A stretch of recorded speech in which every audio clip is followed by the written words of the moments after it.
Okay. Okay. All right. We're live. Episode 3. The D Wade episode. The D Wade episode. The Chris Paul episode. The Chris Paul episode. CP3.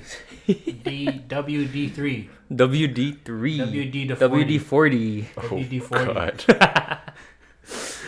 Oh, man. Welcome back to another episode of Podcast Papis. Podcast. Oh, yo. I'm going to use that. I swear to God. All right. Here we go. Shout out PH. I'm not saying their name. That's my inspiration from them. Who's PH? Naughty America. Oh. I thought it was actually a person. Yeah, I was like, whose initials are those? I can't use their name. They might sue us. Oh, copyright. Copyright. Oh, for fuck, dude. I'm already sweating under this. Billionaire company. Not going to lie. I might change, to be honest with you. I'm already sweating. Yeah? Yeah, hold right, on. I'm pause. gonna change. We tried to do a theme. Are we filming this part? Yeah. I'm going to keep it recording. All right, cool. Yo, so we tried to do a theme. Clearly, we're wearing like slumber gear. But it doesn't look like it's working out right now. I wore a robe. It's my robe from home. It's a nice material. Shout out Amazon. I love it. But I guess everyone else doesn't want to wear their slumber gear. Either it's too hot or it's just not the right style. I'm going to keep my robe on because it's cozy. And the window's right behind me because it's really cold. So I need to stay hot. Because man's not hot. Man's is cold. What, man? Why are you laughing, bro? What's so funny about that? I'm trying to tell him the theme. Ah, this guy's a bully, bro. No, I'm not, bro. This is just funny. How's it funny? You just interact with the camera like it's a regular person. I think Of it's course, funny. because there's dead space right now. This is what a real podcast is all about. Speaking in dead space. Look at the bougie one. Oh, wow. What's popping? Oh, there. No, so I guess the theme is still going on, guys. Slumber theme. Slumber theme. There's only one guy not with the gang right now. Yeah. I And the guess one this is how he sleeps with Nike gear on. He's ready to hoop right after this podcast, right after waking up at the bed. Just brush his teeth and go. it's like in high school when you would wear basketball shorts underneath your uniform. Oh my Take it god. to me, I do. Yeah, and then every Yeah. single lunchtime, yo, you want to hoop? Yo, I'm down, let's go. I didn't stop wearing shorts underneath my pants until maybe like 20. Damn, that's pretty Damn. recent. These guys ready to hoop Yeah, bro. anytime. Yeah, I mean, definitely when you wear sweats, I always wear like shorts underneath. But maybe now I don't. I just wear the underwear now. But You don't go shorts un- commando, shorts bro? underpants, man. Huh? You don't go commando, bro? I actually done that before. It's fun, man. It's very free flowing. It is free flowing. It's comfortable. Yeah, it's There's very no free, resistance. free It's a scary. vibe. Yeah, just don't tell me to do jumping jacks. But yeah, shorts under pants is the vibe. Ready to hoop right after recess bell or lunch break, type of shit. Gotta be ready at every time. You damn right. So yo, Kai, can I get some grades off of you? Yo, you got hoop me 1-on-1 right now. All right, bet. Anyways, let's get to the task at hand. Welcome back, guys, or welcome back us. Welcome back, us. Yeah. Yes, and to our maybe 2 viewers that we have right now. Solid ones. Yeah. The real ones. The real ones. Hey, we gotta start small, but we really appreciate everyone showing support, whether it's the 1 viewer, the 2 viewers, or on TikTok, the 5 viewers, whatever. Any support is love, yo. Like we appreciate it. y'all. Yep. For real. All right. First topic that we've been banking on, I guess, that one that we had banked since the last episode. Who's more obnoxious? An older obnoxious head or a younger obnoxious head? Oh man, I think an older head, cause like they're stuck in their ways. Oh, that's what I was gonna say. It's definitely harder to change somebody's mind as soon as they Yeah. have age on their side. It's kind of like you can't teach an old dog new tricks. Yeah. Right? And it's like you have older heads telling you like everything, like they're gonna say every single bit of experience that they've had in their life Yeah. to tell you why this is true, why what they're telling you is the only way it is. Yeah. At least with younger heads, it's they have opportunity to learn and to grow.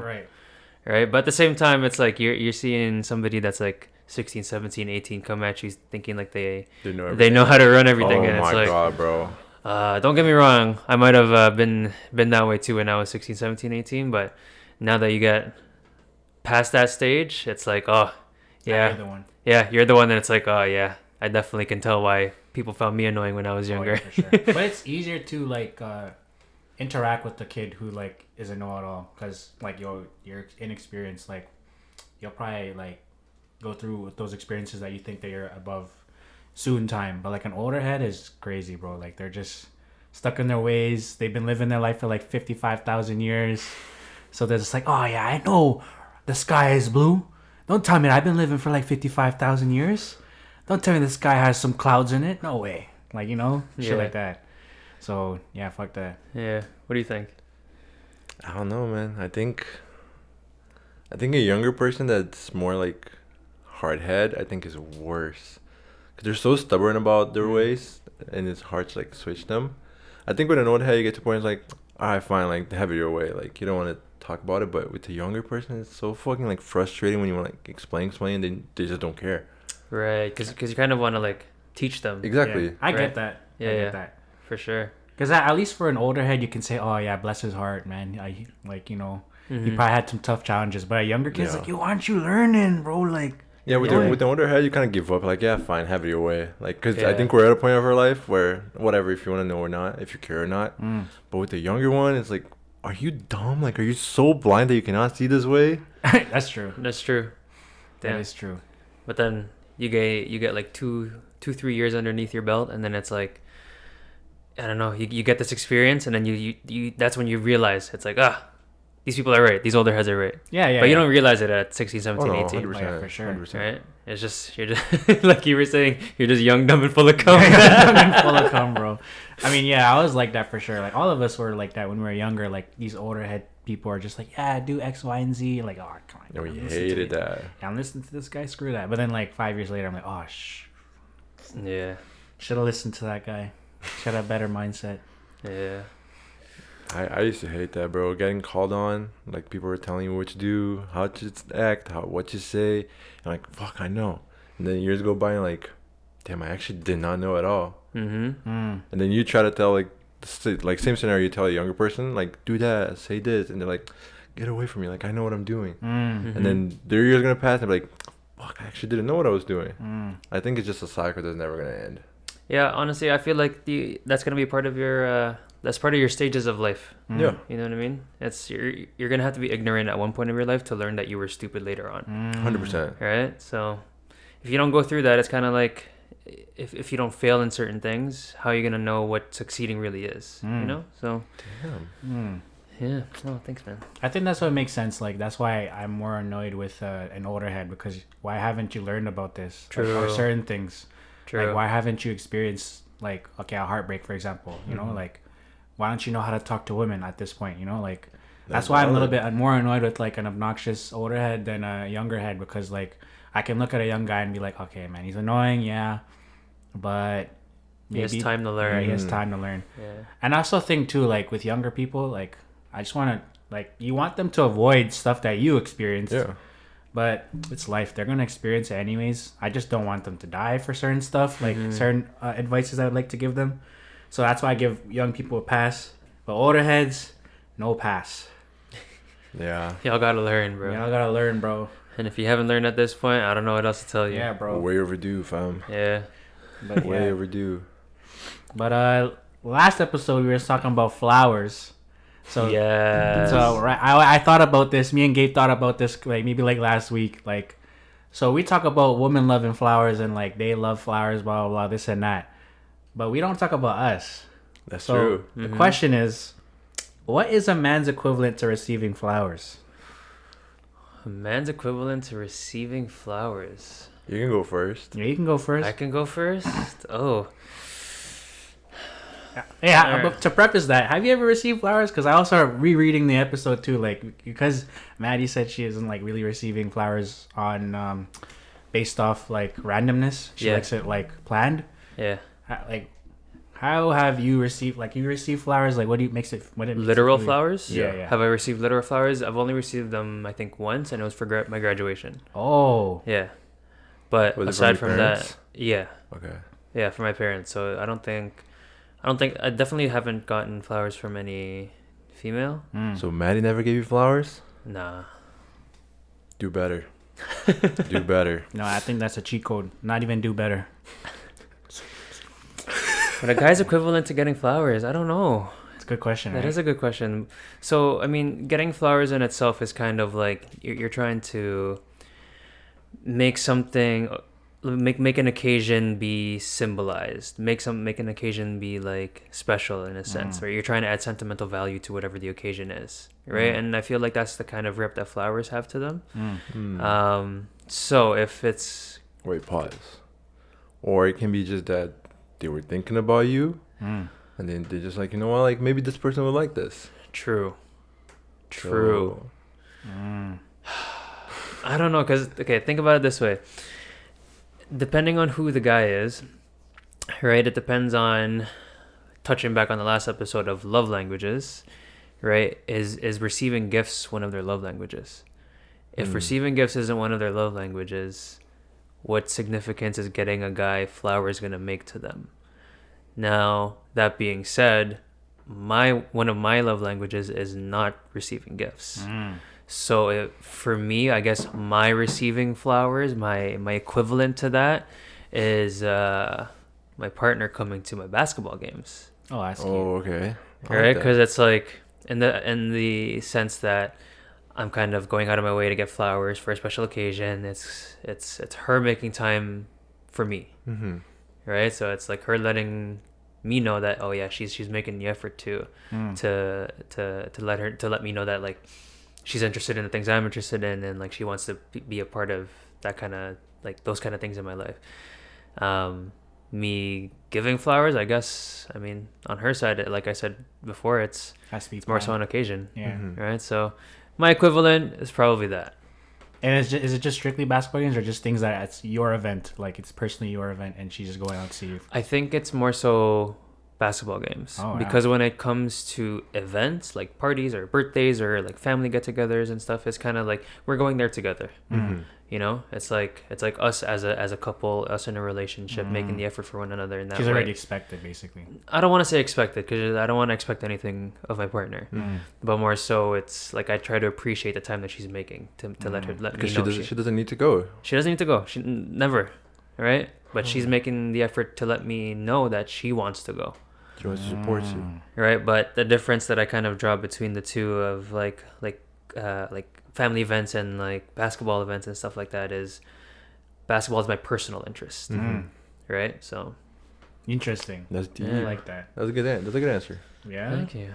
Yeah. Well, what about you guys? What's your equivalent? No, because we were talking about, we even talked about it with Shirley, and she brought it up, and like I think in general, I'm not gonna say in general, but I think for me equivalent to flowers would be food.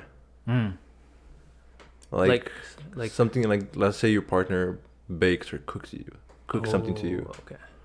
Like that's like their way of going, like thinking about you, like, you know, like I thought about you, like I baked this or I cooked this for you, because like people say like the way to a man's heart is through their stomach. Through stomach, yeah. So I feel like that's my equivalent to flowers.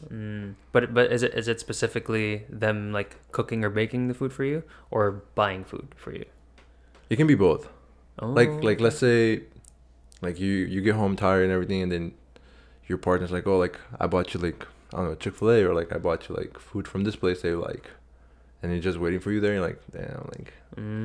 So I think food in general is my equivalent, especially like when you're not expecting anything. So will that energy die down? Let's say, God willing for you, like you're married, you have like you come home to your family. Will that energy die down if like the food's there, like it's kind of expected, like you should have like a hot meal ready for you type of thing? Like will that die down? Because right now that's sweet, right? Like in my opinion, like that's cute because like you're away from each other. But now, like in the future, obviously I hope this for you, obviously, like you come home, no food, or come home every day, there's always food. No, I don't think the energy would die down. I think you'd still find a way to appreciate your partner for doing like the small things. Fair enough. Like even if you get home and your partner baked cookies, like, you know, like in the morning, like you're like, oh, I'm gonna bake cookies, but like you don't know for sure. But when you get home, there's cookies. Like even like the small thing, that I don't think the energy would die down. Okay, I respect that. I rate that. I rate that. Because, you know, like back in the 1950s, you don't make the food. Where's my food? Yeah, you're done. Yeah, give you like a backhand. So like, it was a requirement. Yeah, man. It was a requirement. old days of being a man. Yeah. Yeah. Where just the woman just has to cook. For me, Y'all had some really sweet answers. Oh God, here we go. Mine is Yo, Shirley, turn it off. Head. I fucking knew it. Yo, it's random. So, just randomly, I get home, had a long day. Oh, okay, long day. And, that stuff happens. Oh, babe, I know you had a long day. Yeah. You know that meme where they just start putting their hair like that, Yeah, a release, Yeah, that's a from the. Okay, how do I say this? Yeah, that's fun. That's a very trivial answer, which I'll say as a joke. For me, receiving, I do like your idea of like receiving. Oh, so that was not your real answer? That was 100% your I'm real not trying to be controversial, but it's true. Nah, I'm just kidding. No, I respect that, fam. Yeah, that's definitely once in a blue moon kind of thing. Yeah. So shout out to women that give men flowers. Yeah. Cooking up something there. But yeah, I think a lot of men will probably say that too, but they're also just kind of being a little bit trivial. They don't receive food like you, or like sometimes they don't have games, they don't play sports, so they don't have like something really more deep. Like, but for the guys out there that don't have something really deep, I guess receiving head is equivalent. That's True. But I do understand both of your points, because for him, like, like it's really nice, it's endearing when someone like makes their time to go visit you or watch you do something that it's your interest. Mm-hmm. So they're going there unselfishly to go watch you. And then for you, it's like food, right? Like they thought about you, they make food, Mm-hmm. That's cute. So me though, I don't know, long day, different breed. Relief, That's what flowers are. They're thinking about you. It's a relief, So that's mine. So if getting head for you is the equivalent of getting flowers, is yours strictly giving flowers? You know what I mean? Oh, Because if that's the case, this guy's gonna get head once every 2 years, fam. Whoa. Okay, that's where you're going at. Nah, chill.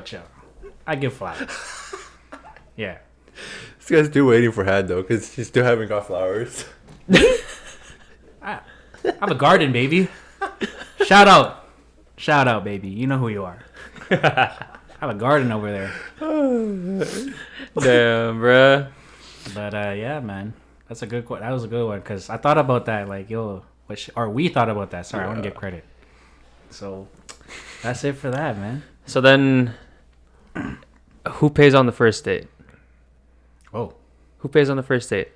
Is it like I'm seeing a girl for the first time? First time you're meeting this girl for the first time. Like you ask her ever. out. First date ever. Who pays on the first date? A man should. Yeah, I agree. I know, like, people will probably say no, but like, yo, you're taking a girl out. You should be a gentleman and court her. Like, so that you can provide. That's basically what a man is for.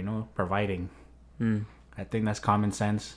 Yeah, but nowadays a lot of people are saying to do 50-50, or whoever pays is whoever initiated the first date. I'll say this. Whenever you go out on a date with someone, if you invited the idea of date, you pay. I still think the men should pay.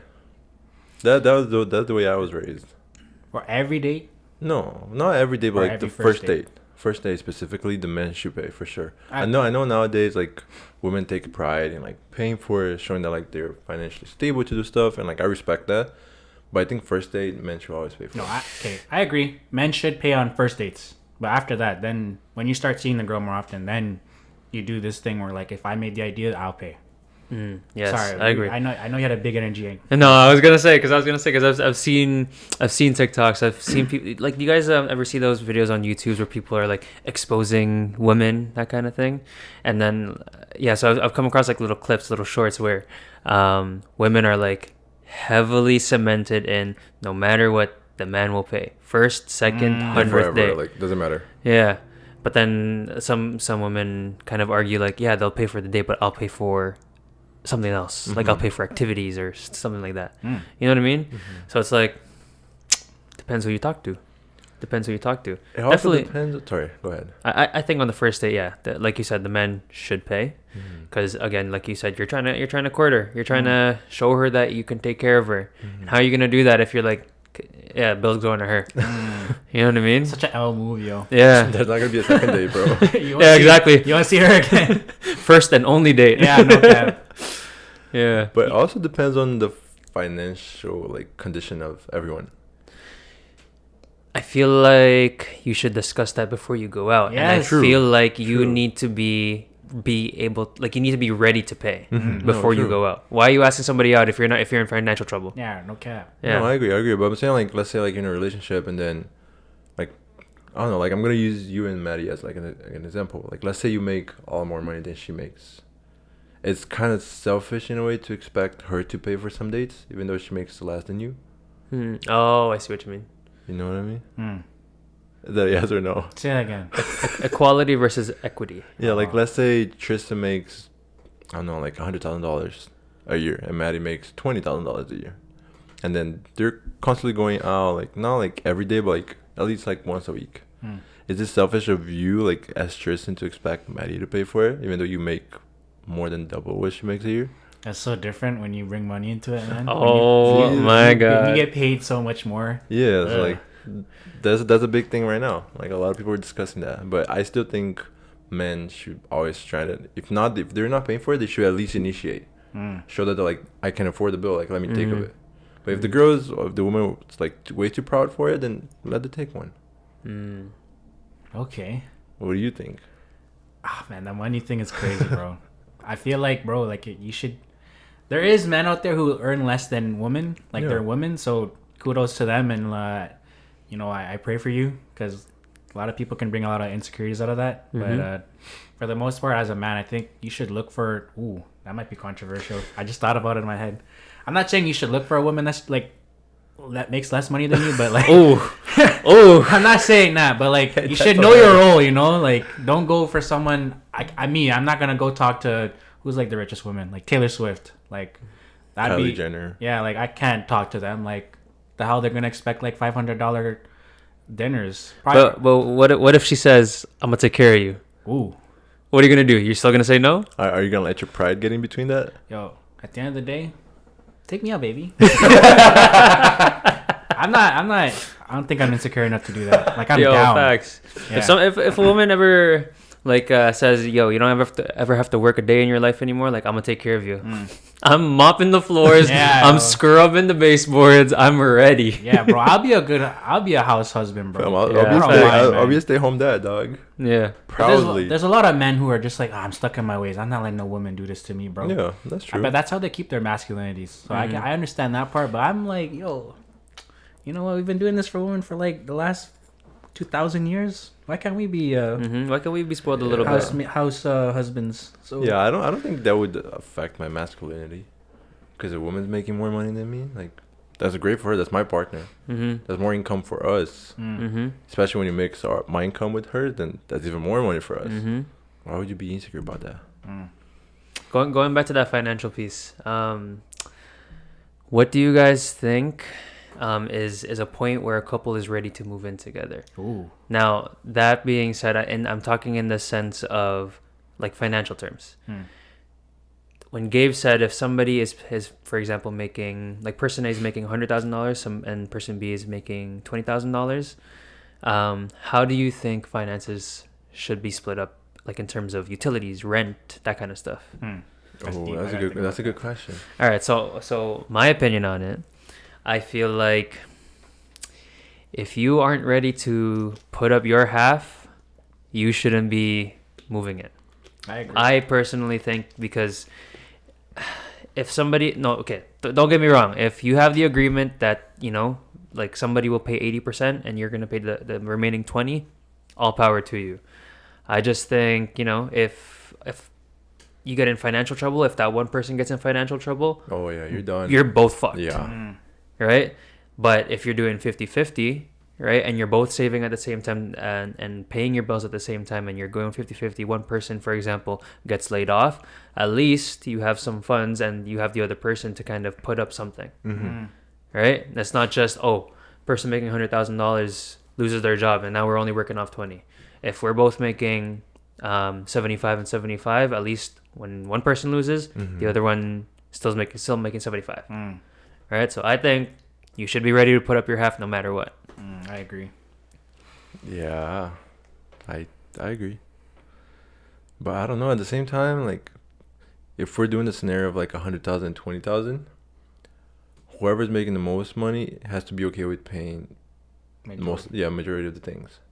But that's like I said, like if you have that agreement. No, 100%. Yeah, Right. 100%. You can just expect someone to just pay rent and you're just gonna be chilling there. Exactly. Yeah. Like if you're making less money, try to find ways to like cooperate outside of just paying for stuff. Like, for example, if I was making $20,000 and my partner was making $100,000, I would obviously always try to make sure the apartment or the house was always clean.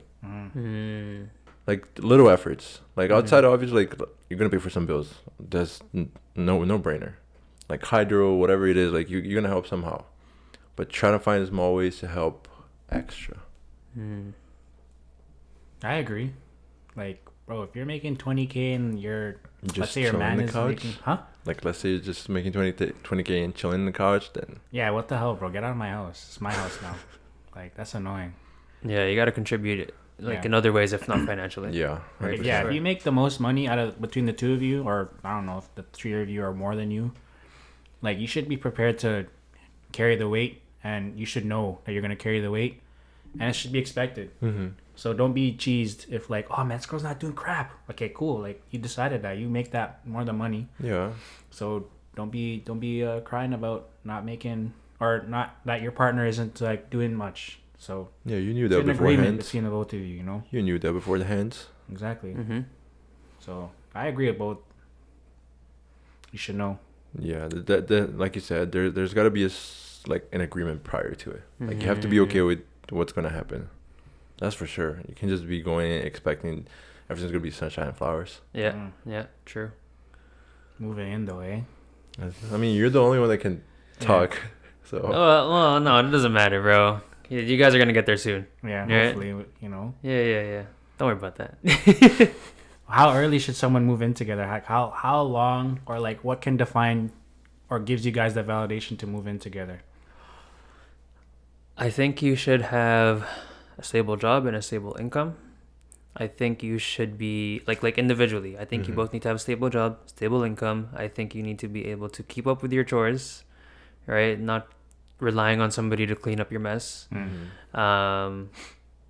And to be emotionally, at least to some extent, like emotionally mature enough to put up with the stress that comes with living together. Because now you're not. For example, if you're going to living on your own, moving out on your own, it's a little bit easier because you're doing everything for yourself, right? You're living around your own mess. You're living around your own cleanliness. With somebody else, you have to take that entire person into account, into every single corner of the house. Yeah. Right. So you got to be ready for that. And it's a big adjustment, especially if you have two different styles of or two different, what do you call it, like mentalities, lifestyles, I guess, or like so there's a lot that goes into it, to be honest with you. Do you have to like be engaged or expect a marriage to move in with someone? Like, would you guys do that if you guys are just dating type of thing?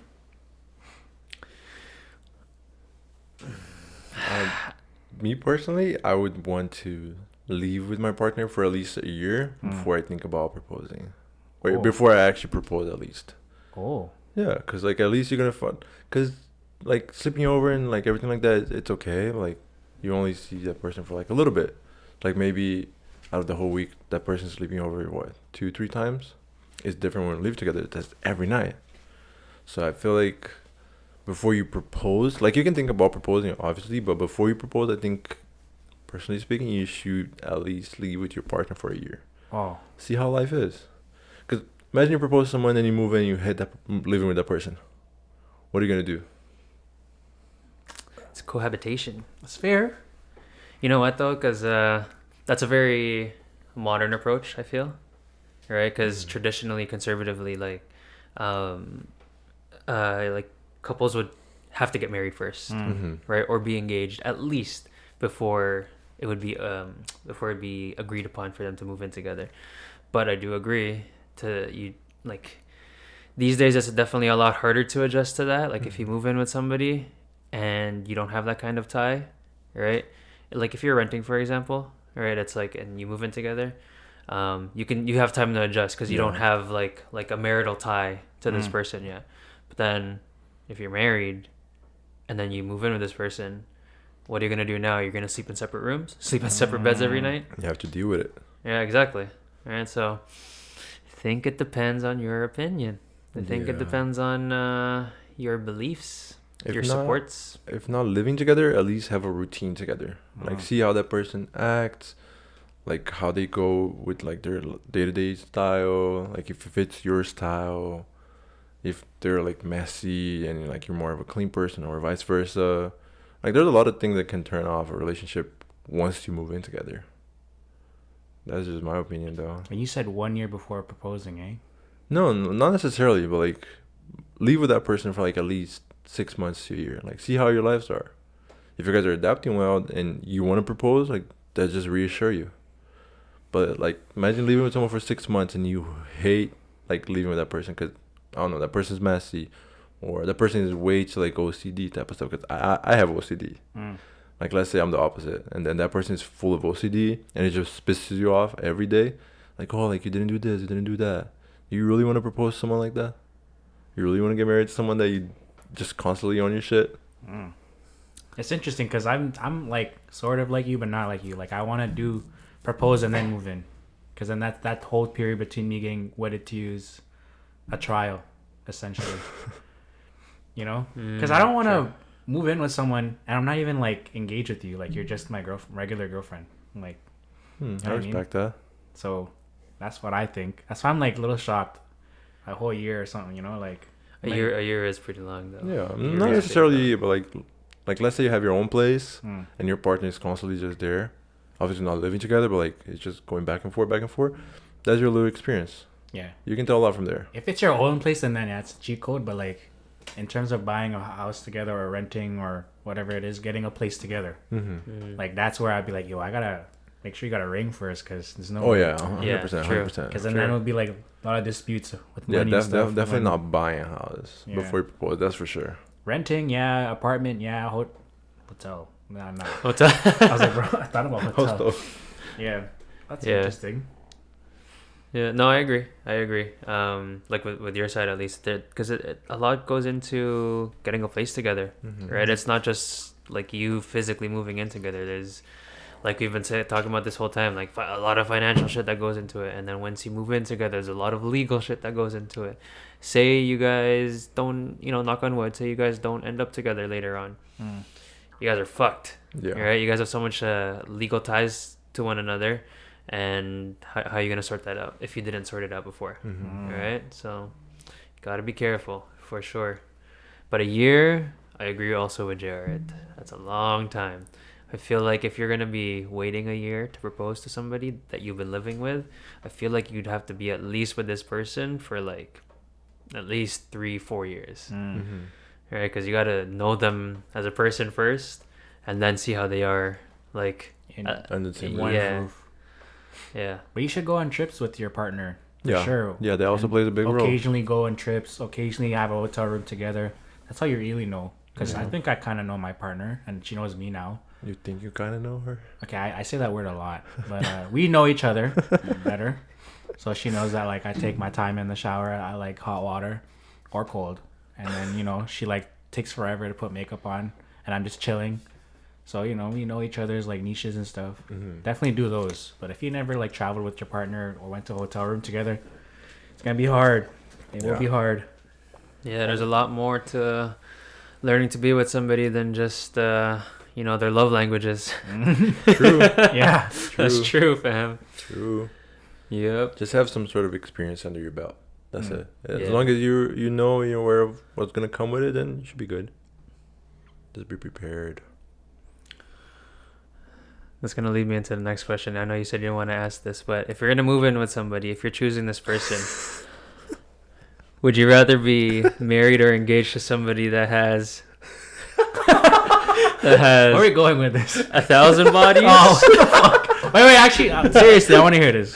So would you rather be engaged or married to somebody who has 1,000 bodies? Oh my god. Or somebody with 10 bodies, but they're all your boys? Oh my god, bro. Shout out to Gabe. This is his question. Yo, shout out DJ, I guess. 1,000 bodies. Yo, Explain. Make the calculations. What's 1,000 body is? At least that's thousands. Like, I don't need to see the 1,000. The 10, I see them. Bro, imagine you're just 2 bodies. Imagine I see my girl all the time. I still have to envision you 2. Right? That's crazy, True. bro. You would say You're 10? gonna say 10? No. What? Oh no, you're gonna say 1,000? Huh? What would you say? What's your answer? Honestly, I'd much rather die, bro. That's not the question, bro. What the hell? You would have 10. No, I'd much rather have 1,000. Like, I would never be able to have sex with my partner, fam.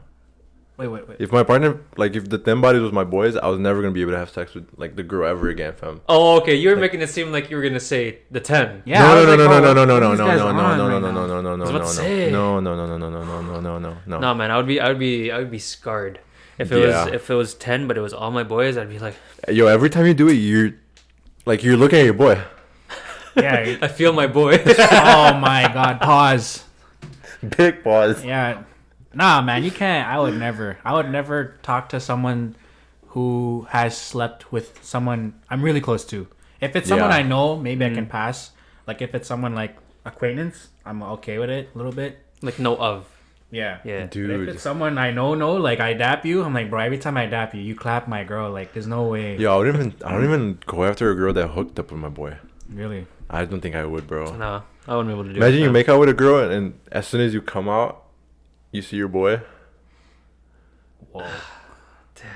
Yeah, I could never do it with someone. I Nah, know. bro, that's impossible. Yeah. No way, bro. Nah, that'll hit too deep to home. Too Yeah, close bro. to home. That- Way too close, dog. Yeah. I'm not an insecure type, but I would definitely be. There's like, oh, boundaries. You know, you gotta set limits and like it's not about. I don't think it's about like insecurities or anything. It's about like respectable boundaries. You know what I mean? And it's like if I'm gonna homie hopper. I don't want my boys sloppy seconds. Mm. Would you do that? No, bro. Would you do that? Your boys sloppy seconds? Your girls sloppy seconds? F no. I can't swear. F no. Oh, I've been swearing the whole time. We both be swearing. Fuck no. There you go. Oh hell no, bro. It has to be someone. Oh man. Yeah, it has to be someone that you don't. No one knows. Yeah, I can't. Yeah. Like this person has to live a different life. Yeah. Like you can live in the same city as me, but you're living a completely different life where you know nobody else. But the only way I know you is through this one person, and nobody else. I'd rather have a country girl than a city girl. No, just thinking about it is fucking scary, bro. Yeah, you experience this, bro, for yourself? Hell no. You having PTSD right now? No, I hell know, no, I'm hell saying. It's no. like, oh crap, it's Hell 10 no. boys, man. Hell no. No, but like thinking about putting yourself in that situation, bro, that would be terrifying. Imagine like you didn't know that your girl like fuck one of your boys for like the first year you guys are together. Your girl didn't fuck one of your boys. Okay. Like one of your boys. Mm. And then after a year of you guys together, it's like, oh, like, by the way, I never told you this, but me and So, like, we use, like, Link. What would you do? Friends with benefits type shit? Yeah. You'd hear my heart shatter through my chest, fam. I wouldn't know how to interact with that one friend ever again. Yeah. Wow. So what I mean with either of them, because it's like, yeah, just because think about it. Yeah, because it's like, think about it. It's like you're going through that much time, like you said, a year, right? And you're your girl going through a mad at year. your friend, like, before. Yeah, and they're not, and if it's your close friend, and it's like they're not telling you shit, Yeah. bruh, out of respect. That's sneak, yeah, because your friend should tell you. Yeah. Yeah, out of guy code. Yeah. You gotta tell your boy. Yeah. That's the bro code. Yeah. Damn. I have it. So part 2 of that is, so obviously we would not want a girl who, I don't want to say girl, I'm not trying to make it like male versus female. Partner. Partner, like, you don't want a partner that slept with someone that you're friends with. How about this? You guys, let's say, God forbid, you guys go on a break or you guys break up. Maybe, let's give or take a year later. You guys come back and reconcile. But then she hooks up with your friend. You taking her back? She hooked up with my friend? Yeah. During that break. Yeah. Nah. That's too much. No. I feel like for me personally, that still follows the same kind of rule. Yeah, if it falls into the same category. Bro. What about your friend though? You still friends? We gotta sit down and talk, bro. Yeah, I would have to sit down with this friend. That also breaks the bro code. Yeah. Like, why are you hooking up with like one of your boys, like, partner? If they come to you saying, "Yo, we're having a genuine connection," like, and they have a genuine feelings for each other, might be a little more lenient. Really? But let me finish. I'm gonna say I said lenient. I didn't say I'd still fuck with him, bro. Okay, fair enough, bro. I'd be fucking punching the crap out of my friend. I don't know, man. It's someone I dealt with. Don't do it, bro. That's what I'm saying, bro. That's the bro code. Oh, like, why are we talking about this right now? He's stressed. He's stressed. I don't know. I'm sweaty. Okay, would you rather be with somebody who has a high body count or a high relationship count? Ooh. Damn. I'd rather be with someone with a high relationship count. I would go with the high body count. I would go high body count. Explain. I want to understand you.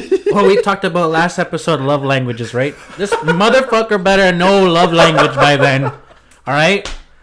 Because if I do a girl with body count, she's not gonna know do you not know love language?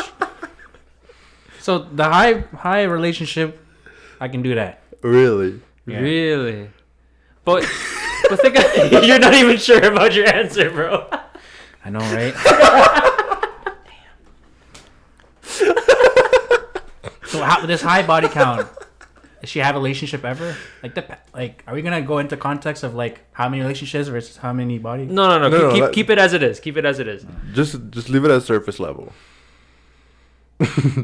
Okay, I would personally do. I feel like you agree already. I would do body count because if you think about the way that I think about it, if you're dating somebody with a high relationship count, they don't know what the fuck they want. Oh my god, they don't know what the fuck they want. Yeah. Right? Like, how many relationships do you need to get into to figure out who you want? Figure out what you want. There's also a lot of emotional connection that you're making with people. Oh, you're right. Oh, exactly. You're making me like. And then it's like the more people you kind of form these connections with, it's like you just exhaust yourself. Yeah. What's high relationship count? What is a high relationship count? More than 5. I would say more than 5. Like, serious relationship. Yeah. Like, are we tagging, like, are we labeling it as like at least a 1 year relationship? Like 1 year together to be like a real relationship? Because I've had like short relationships before. I think for me it's like it's serious enough if you reach like 9 months. Okay, valid. 9 months. Yeah. I'd say 6 months. 6 months. What is 6 months? I think that's fine. I think that's a good time frame for someone to tell you that you love them. Yeah, that's true. So 6 months. So what was the first question? We're gonna answer the initial question of like high body count versus high relationship, but what is high relationship count to you guys? Oh yeah. Like how many relationships, right? Like a what? Like how many relationships? Yeah. So if each relationship lasted at least 6 to 9 months, I would put at least 5. 5.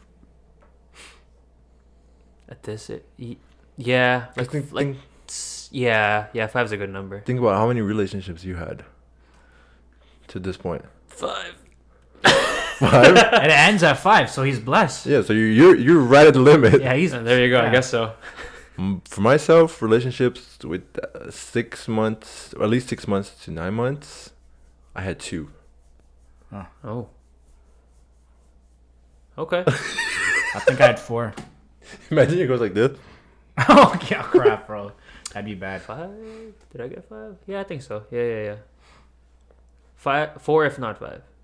Yeah. But still, yeah. Yeah. I'd say anything above 5 it's quite a lot.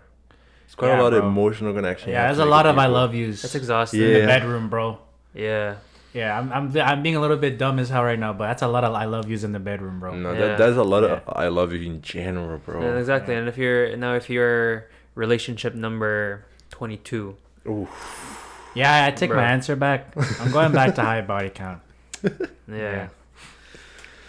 Did everyone answer though? Because I have a question follow up. Yeah. Does body count matter? Oh, to a certain extent. What's this extent? I think if like, oh my god, where? I don't know, man. I think if a girl is just like I think for me a body count over 20 is a lot already. 20?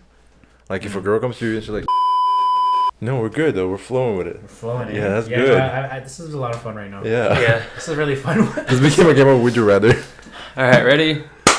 And we're back. We're back. We just had a technical difficulty, but we were talking about the question of does body count matter?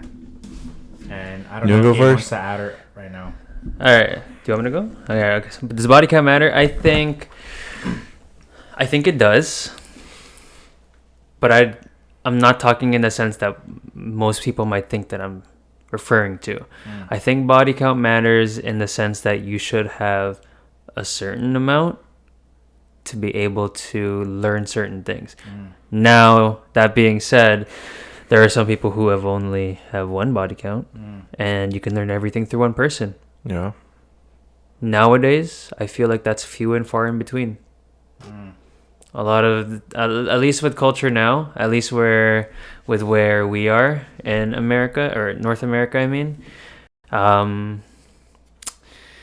a lot of people need to meet different people and go through different people to learn. Damn! Meet different people and learn. Wow. So you don't want to teach your partner? Let's say she's one count, or 0.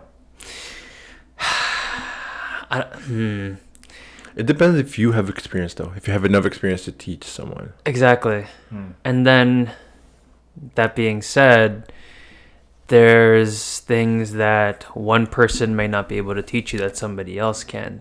There's some things that one person may be able to help you discover about yourself that another person or another 5 people can't. Yeah. That doesn't mean go hoe out. That just means experiment safely. Within reason. With all these topics right now, I have bare questions in my head. We'll get through this stuff. Go for it, fam. I'm ready. Let's talk about the body count first. I think body count doesn't matter for sure to me. In terms of number, I don't care about the number. I prefer not to know the number. That's one thing for sure. See, yeah, that's a good point. Yeah. You prefer not to know the number? Yeah. Because if it's high, then I don't want to know. Why? Ignorance is bliss. Does it affect you more negatively the higher it is? I think so, yeah. I think it would make, at least for me, I think it would make me a little bit insecure about myself. Yeah. Knowing that you've had all these different partners and maybe I'm just another one. Especially when you're just starting to get to know someone. I think if it's like deeper in a relationship, then yeah, like whatever. But when you're just starting to get to know someone, I think for me the first thing I would think like, damn, like am I just another one out of the X amount that you had so far? When I was younger, for sure, I cared so much about body count and like especially the numbers and stuff. Now that I'm older, like I don't give a crap. Like, but when I was younger, oh man, it was so bad. I was like, I won't even lie, I wasn't scared. I was like, holy crap, like I have to quote unquote compete with this guy. Like, am I equipped enough to satisfy you compared to like X amount of people? Yeah. And I got to a certain point where I'm just like, bro, I don't really care. I want to be known as the best for sure. But I think that's what fucks with people's minds a lot. Is like thinking it's a man thing. As a man, for sure, and maybe women can probably feel this way too. Like, you want to obviously be remembered as the best. You don't want to be learned as just another one. Yeah. Ew, that experience with him was horrible. Like, you don't want that. That's the thing. That's what fucked me in the head. Like when I was younger. But as I'm older, I don't really care. Maybe it's not that I don't really care, but like, I think another thing is like you know what you bring into it. Like you know where you're good and where you're bad at. So sometimes where you're good at it, it's a lot better than like to the point where you can't even notice what's you bad at it. Does that make sense? So like if you're really good at something, then you know that person's gonna remember it like every time they do it, so you're good. I think it comes from experience too. Like the more on your strengths. Yeah. Basically. You're telling me you're a freak, boy. Don't do your weaknesses. No, like know what you're good at and stick to it. Yeah, stick to it. Yeah, fair enough. I respect that. Don't try to do like anything that you don't even know. Like you know you're just gonna fuck yourself over. The position of pile driver before, don't do it. If you've never done it before, you guys can Google what the hell that is. But yeah, don't do that. The amount of Google searches just now for pile driver is gonna go up. Google's gonna be like, "Yo, pile driver went up." Everyone's gonna start trying that. Yeah, just know your strengths. For sure.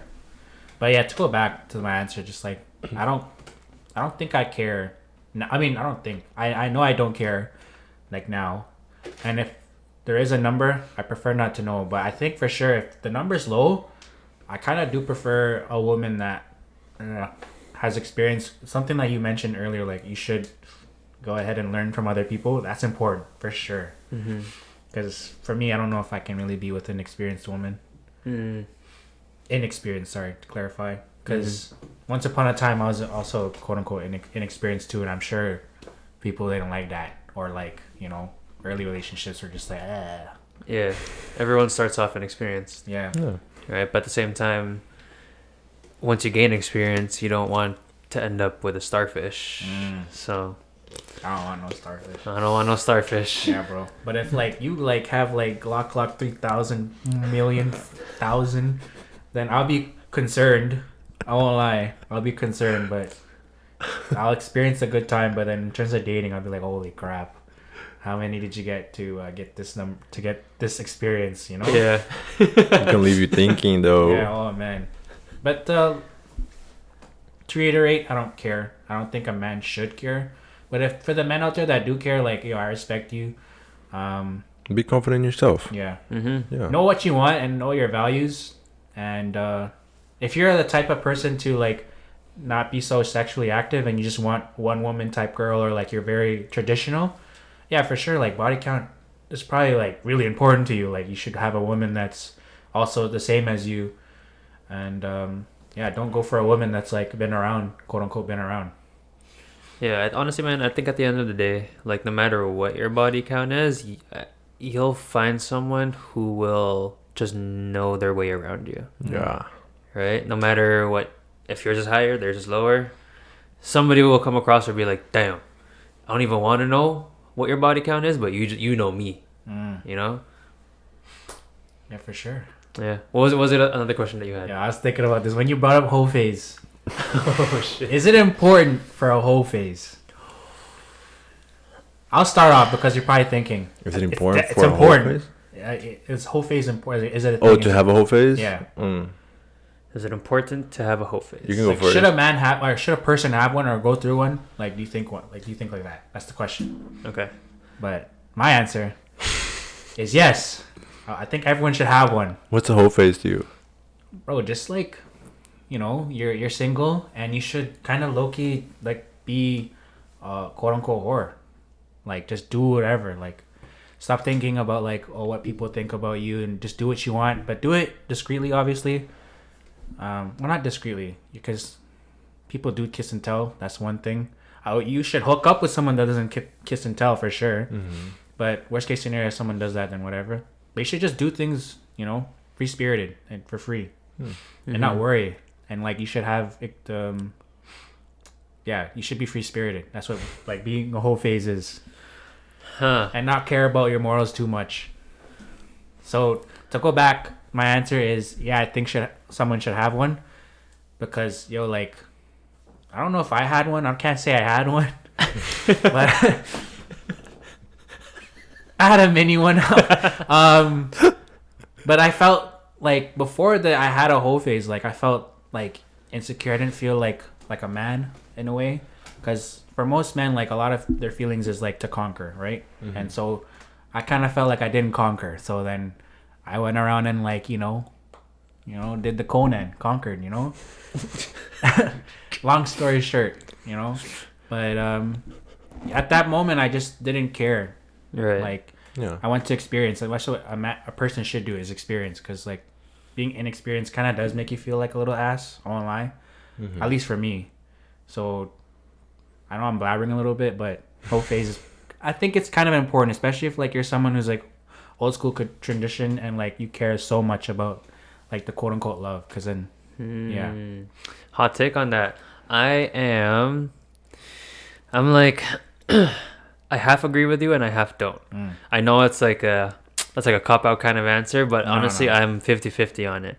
So I'm 50% yes, you should have a hoe phase, because some people need that to figure out what they want, like I was saying earlier, right? Some people need that, or some people go through a hoe phase to get some sort of validation, to gain self-confidence, and that's where they learn a little more about themselves to be prepared to get into one serious relationship. I'm 50% no, because some people just know what they want right away. Some people already kind of figure themselves out on their own without having to go through people, I guess. That sounds so bad. No, but you know what I mean, right? So it's like sometimes people don't need to experience that. Some people just have their I don't know how to say it without triggering some people, but I guess some people just have their head on a little straighter than others, where they can say, I don't need to hoe out. Yeah. You know, like I know my goal in hand, or my goal ahead of me. I know my ambitions. I know what I want. Anyone that comes along the way for that is along for the ride, but I'm not gonna go looking out for anybody else for that validation. So that's my opinion. I like your answer, and it wasn't a cop out. Yeah. Thank you. How about you, bro? Well, for me, I personally don't think someone needs a whole phase. I don't think a whole phase is necessary for you to figure yourself out. I think there's, I don't know, like X amount of ways that you can figure yourself out before you go to hook up with like X amount of people. I don't know. I personally just don't think like someone should have a whole phase.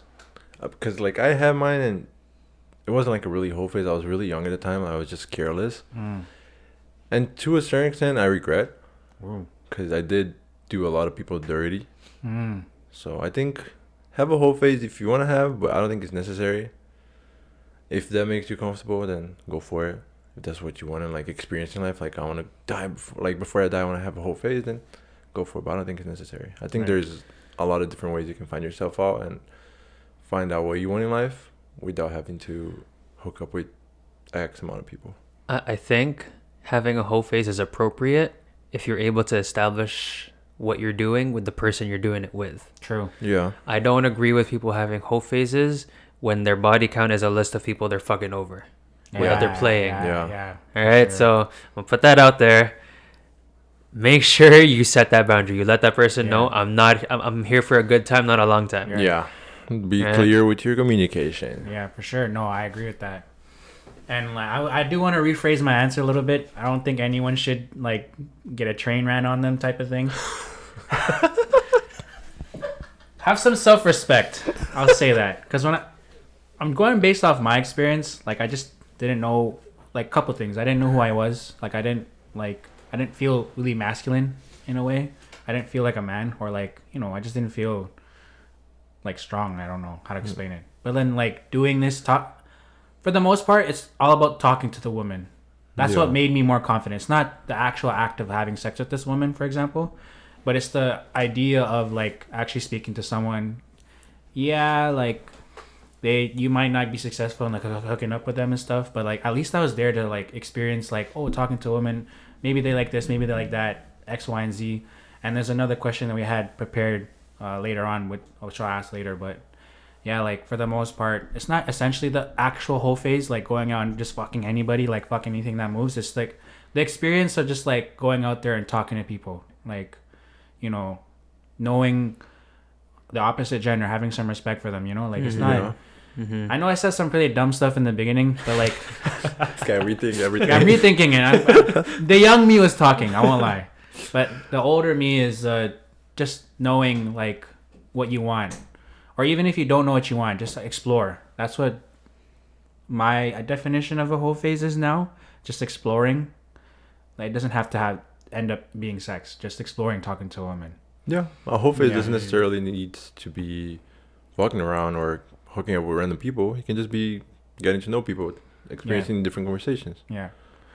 So, like I said, though, if you want to have your whole phase, have it. Right. But if not, then just do your thing. If you have a bucket list and it involves like being a train ran on you, then okay, that's your bucket list. Do it. Go ahead. But all power to you, bro. Yeah, just keep that discreet, man. Yeah. But going off of that question that we had, do you think people need to experience rejection? Yes, yeah. Ooh, that's a good question. Do people need to experience rejection? Absolutely, Absolutely, yes. for sure. Absolutely. Because think about it this way. If you don't experience rejection, all you're going to think moving forward in your life is you're just going to get what you want. Yeah. Right? And the moment you start to get into that mindset that you're just going to get everything that you want, rejection later on, once you do face it, it's just going to be so much harder on you. It's just going to be for sure. brutal. Yeah, you're climbing up this hill or this mountain and you keep going higher and higher. Once you get that first downfall, you're up way too high. Yeah. Right? And you're just going to fall forever. Yep. Right? So you learn a lot from rejection. Right? Whether it be job rejection or I guess in the essence that we're talking, like relationship rejection. Talking to people helps you really gain personal skills in how to talk to the next person. Yeah. Right? And it's like, okay, at least you're able to learn how to talk to somebody better the next time. Not only that, you're learning how how you can communicate with somebody, in the way that works for you. Yeah. Right? And it's like, all right, if you don't want me, fuck it. There's always more fish in the sea. Right? What do you guys think? My answer is also the same. Yeah, I agree 100%. Yeah. To piggyback from what I said earlier ago, that's exactly what I wanted to speak about. I'm glad you asked. That's the whole point of me doing what I did was to experience rejection. Because like you said, I never really experienced rejection, I was afraid for a woman to say no to me, stuff like that. I was afraid to even ask, oh, hey, you want to hang out, because the fear of rejection was hovering around me, you don't want your ego to be broken. Huh? Yeah, you don't want your ego to be broken. And you have to be be humbled. 100%. I can't go around thinking I look like Timothy Chalamet. I can't do that. Yeah. Yeah, he's not that good looking, fam. No, I mean he's I watch Dune, so I'm going based on him. In the moment, he's a good looking guy. Yeah, yeah. But I can't go around moving like I'm him type shit. Yeah. True. I have to know who I am. Yeah. Rejection is really important, whether it's relationship or whether it's anywhere else in life. Being told no and it gives you something, and it gives you also the power of you saying no too. Mm-hmm. So being rejected, it's important for life. No, I agree. And what's your best advice on how to take rejection? How to take it? Whoa. Just be a gentleman. Just say I appreciate. Okay, if we're talking about relationship and the scenario is hey, do you want to go out with me? And she says no. Just have no reaction. That's one. Don't take it personal. Yeah, don't take it personal, and be a gentleman about it. Just be okay, thank you for your time. Yeah, thank you for your time. Yeah, sorry that I, took up your time. If that's what you want to say too, and just have a good day. Yeah, just don't take it personal. Be mature about it, and on to the next one. Because there's some dudes out there. I was about to say, some people take that shit way too seriously. Way too personal, no way, bro. If you send a DM and the girl says no, or she just leaves you on read, just take your L and move on. But there's some people are just yo, you slut. I don't want to talk to you anyways. Yeah. Don't be that guy. Yeah, that's an L, bro. Don't. You're do that, ugly man. anyway. Don't be that guy, bro. I didn't want you. You're a slut anyways. Okay, cool. You wanted a piece. Bro. Why'd you message in the first place? Exactly. You wanted a piece in the first place, so don't go around saying that she's a hoe now. Do not be that dude, bro. Exactly. That's embarrassing. That's what you wanted to get flowers, bro. Yeah. That's essentially what being rejected is. Just you have to take the L, because those guys, those people have never been said no to, right? And then look how they act now, Yeah. So, don't be that guy, man. Yeah. Rejection is necessary. 100%. For sure. 100%. That builds you up. Yeah. Yeah. And that's just not in a relationship or hooking up, whatever. Even job rejections, life, everything, bro. Rejection builds you up. For sure. Being told no is a motivator, actually. That's true. Not just relationships, but jobs too, life too. I went to apply to a job and the employer said no. Then that means I work harder to get a better job. That's really what the essence of being rejected is. That's for sure. Some doors are not meant to be walked through. Right. Yeah. Some you gotta divert elsewhere. Uh-huh. Right. So it's just a closed door is just a closed door. Just find another door to walk through. Right. Yep. Yeah. That was deep. That was a bar. That's gonna be my bio now. Yeah. But yeah, yeah. Take your L, move on to the next one, bro. For sure, man. And for the people out there that are nervous, bro, just go talk to the person too, and get your L. Yeah. You're not gonna face rejection only once in your life either. Yeah. Right? Like you should. I feel like you should face it a number of times. Yeah.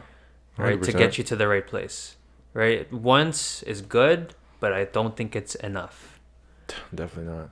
Right? Yeah, for sure. I think too, with that being said, like, speaking from my experience, like, you know, like, you put such an importance, let's say we're talking about relationship, you put such an importance on this one random girl, like, you start not worshiping the person, but like, oh my god, like, this girl's perfect, like, I want to ask her out. And then, you know, like, that's what builds you, that makes you like nervous, and it just doesn't feel right. Yeah. But if you have received a rejection before, you'll be more confident to speak to that person. Like, what can go wrong? There is just that one is just another person, bro. Same way you are, she's just another person, just like you. Man, I feel bad when I see people put this person that they're interested in on such a high pedestal. And in my eyes, that's just like, I know you want this person, I get it, but you're putting them higher than you and above you, and you're making them at this point like unreachable. Yeah. See them eye to eye. See them on the same level. You're both equal.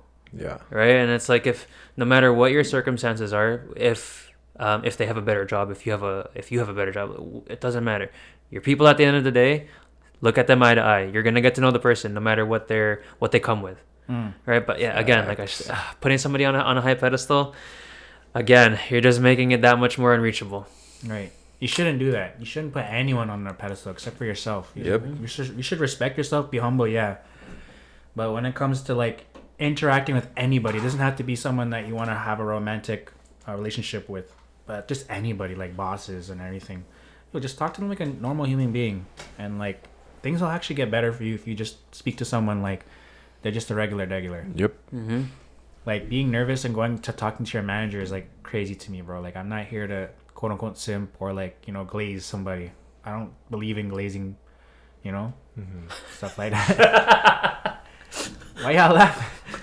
You don't believe in glazing? I really don't. I believe in. Hold on. I'm sorry. You're gonna have to explain to me what you mean by that. Oh, you guys are taking it that way. Okay. In modern terms, glazing is like basically like riding someone's D. That's like the new term for people who like overly support somebody. You know, so I was using that word. Okay. Like overly supporting someone, like basically someone who glazes is like someone who's like a LeBron sexual. Yeah, like that. That's a good comparison. If you're a LeBron sexual, you are a glazer. You know, that's what it is. Oh my god! But while they're laughing, just don't glaze. Don't do that, man. Like, have some respect for yourself. Like, as a man, you shouldn't do that. You should support your friends, or you should have some respect and be a gentleman or be a good employee. But I don't know about glazing. Yeah, no, you're right. I agree. Yeah. I agree. Because then at the same time that you're doing that, as much as you feel like you have every right intention that you're standing up for for this person that you believe in, it's like you're putting yourself down at the same time. Yeah. Right? Because you're just thinking so highly of this person, thinking of you're kind of selectively seeing everything that's good in them. And then now you're kind of comparing what's good in them to what you don't have, like those qualities that person has that you don't have. Yeah. It's a double-edged sword. There's no coming back from there. Exactly. If you overglaze, like, they're just not gonna. Okay, before these guys start continue laughing. If you overcompensate with your support, that person who receives it is just gonna end up not respecting you as much too. You know, it's oversaturated now, like your support. Yeah. You know, and they're just not gonna respect you and stuff. Like a manager, for example. Like if I go up to a manager right now and just like, oh my god, good job, like nice hair, yeah, nice nails, or like whatever, they might think that's nice, but then like in the long run, they're gonna be like, oh man, look at this guy, I can do whatever I want with this guy because he's always supports me. So if I tell him, you're gonna lose 5 hours of your pay. He won't be that mad because like he supports you so much. He views me as a god. Yeah. So, yeah, man, don't over. Then you're gonna come to a point and this person says jump, you say how high. Yeah. Nah, don't do that. Don't do that. Stand up for what you believe in. Right. Stand up for yourself. Yeah, stand up for yourself and just overall talk to people normally. Yeah, like you said, just put yourself in a pedestal before putting anyone else there. Yeah, have some respect for yourself, man. Whether it's talking to another gender or your boss or a friend. Just don't overglaze. Don't overglaze is gonna be a caption, bro. It sounds so wrong. He's overglazing too much. Yeah, that's gonna be the caption for sure. Overglazing. Oh my god. Glazing. Overglazing? Question mark. We need a thumbnail. Overglazing. The sun I'll give. That's from Dune. That's a glazing thing to say right now. Oh my god, bro. But yeah, man, that's it, man. Handle rejection properly. Yeah. Okay, pivoting a little bit back towards what we were talking about earlier with like whole phase and everything. What do you guys think makes one night stands so appealing, so attractive? Ooh. I think, in terms of one night stands, I feel like you're kind of able to establish with this person, like, you know, this is a one and done. Let's get this. That like I only want one thing from you, and that's it, right? And I think what's again an attachment to what's so appealing to that is just kind of like there's no commitment. A lot of people are scared of commitment, right? A lot of people have commitment issues. Yeah. All right, so that explicit label of no commitment is just like, oh yeah, it's kind of like buying something and then just refunding it right back, right? Getting reimbursed. Reimbursed. Yeah, I guess. You know, that's my hot take on it. I think sorry, go ahead. I think what's appealing about is that you get what you want without having to care about what's gonna happen after. True. You don't have to worry about it. Yeah, in the moment you get what you want, and then that's it. That's done. Yeah. You go on with your life. Yeah. One night stand, eh? Yeah. No bacon and eggs in the morning. Nope. Yeah. My answer is a little bit different. I think what makes one night stands more appealing is the time itself. It's literally called a one night stand. Like some men will view men like conquering, right? You can conquer a woman in one day is crazy. Like when you think about it. Oh, like a personal goal in a way. Yeah. Yeah. Like, oh yeah, I got this. Okay. Recording. I hooked up with this lady in one night. You know, like to the young man, that, oh yeah, it's crazy in one night, bro. Dap on you, glazing, the sun I'll give. You know, stuff like that. Like that's what makes one night stands appealing because you did it in a short time frame. I think that's what makes it appealing. Like, you did that in one night. You know. Yeah. True. Whereas like you in like relationships, you kind of have to work for it. Yeah, you have to work for it. Yeah. Instead of one night, it's 1 year. Yeah, bro. Because like let's look at it like this. We're talking about the same girl. Let's like name her a crazy name. I don't know, Dune. For jokes, I'm not trying to name drop a random name. Yeah, no, that's a good one. So let's say this: Timothée Chalamet and who is another dude? Austin Butler. He's in that movie.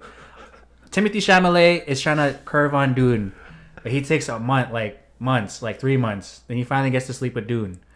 But then Austin Butler, he like does it in one night. Who looks more like the dude in that scenario? You know, that's what to put that in perspective. That's why one night stands are more appealing. Okay, I have a good question now. Do you prefer to be, for example, in that case, Timothée, and work for it? Because usually what you work for, what's hard, comes at a better like price in a way, or you just get it easy and then you get what you get.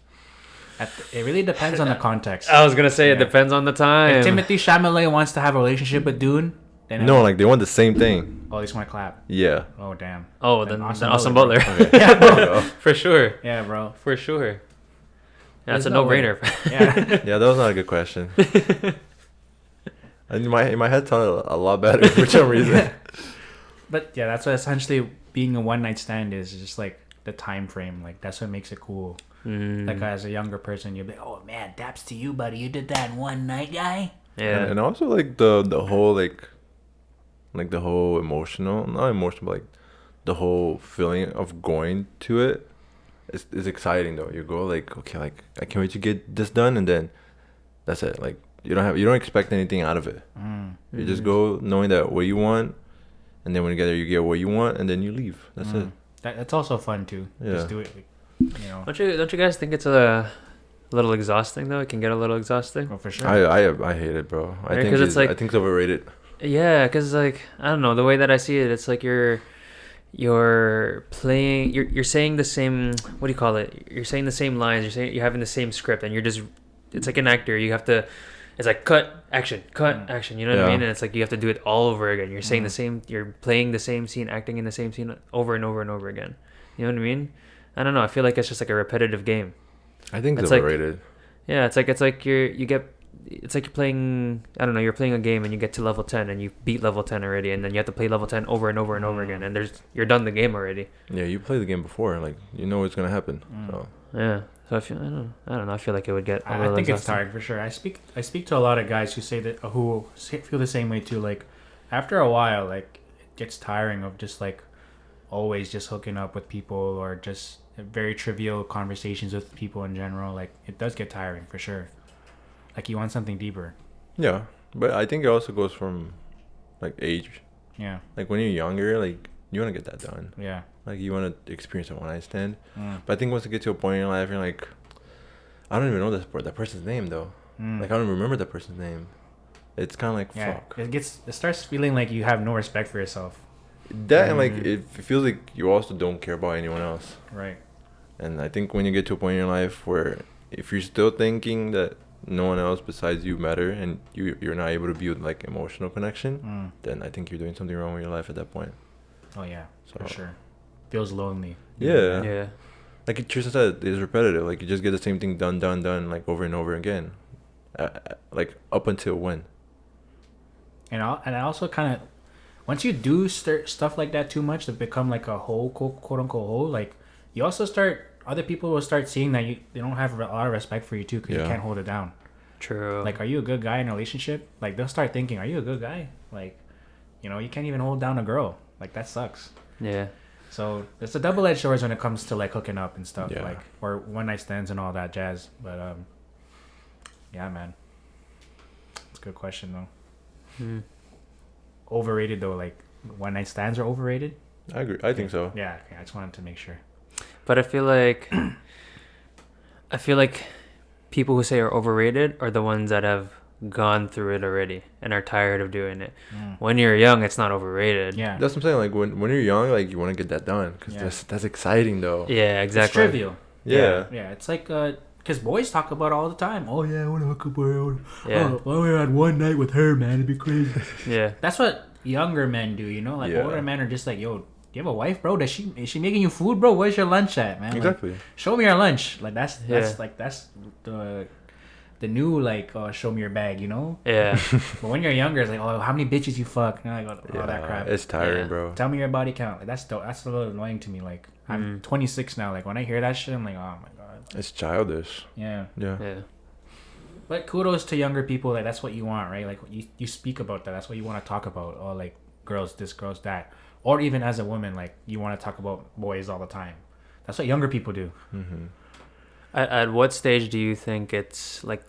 At what stage do you think, like body count and like fucking around, shouldn't be, like your priority, or one of your biggest like goals? I think after college, that's when you should start smartening up. After college, oh, that's pretty good. Yeah, I'll say like that too. Yeah, I think I think you're right because college is kind of like your prime time to do it. Right? I don't know. I guess I never stayed on dorm, but I guess it's a lot easier to do it on dorm just because you're away from parents. You're all on the same. You're all at the same site, right? And you have the access of having the independence of having your own room. Mm-hmm. So for sure, yeah, I do agree with you. Yeah, after college. Okay, and we're back. We're back from the break. Okay, next question: can men and women be friends? Yes. What do you think? No. Oh, really? Explain. I don't think so. Why? One of them is gonna develop feelings for the other, and once that's voiced, the friendship is ruined. And that's my opinion. Like either the guy or the girl is gonna develop feelings for the other one, but most likely they're gonna keep it on the low, just to make sure the friendship is good. Like they don't lose the friends. I see what you mean. But the moment whoever has feelings kind of like says it out, speaks up, that's when everything's just gonna go downhill in a way.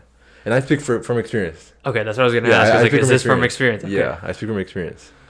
But I think a friendship between a guy and girl can work. For example, I consider myself friends with Maddie, but there's a limit. Right. I think when you draw the limit and you respect it, then a friendship can exist. Okay, let me word this a little bit differently then. Can a single man and a single woman be friends? Okay, no.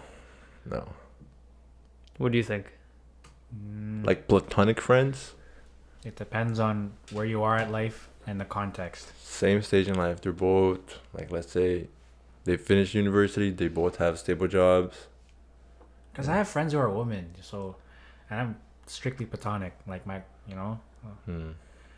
I do think they can. Because Really? same with me, like some of my closest friends, like when I was growing up too, have been women, and have been both single at certain times. You know what? Right. I take it back. I take it back. Oh, stand on business, bro. Stop this, bro. Stand up for yourself, my guy. No, because you said like growing up, you have friends. Like I still have female friends from when I was growing up. Okay. You're a cop out, bro. Yeah, bro. Stand on business, bro. Just say you want to bang. Just kidding. I'm just saying. No, I do think like a single man and a single woman can be friends. I feel like if you know what you want out of like a relationship with somebody, and I don't mean relationship like romantic relationship, like like a personal relationship with somebody, right? If you're able to establish that, like, hey, I know this person and I vibe well, we complement each other's characteristics.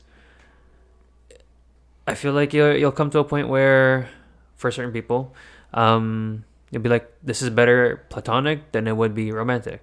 Right. And I personally think I've gone through that where, I draw the line between platonic and romantic.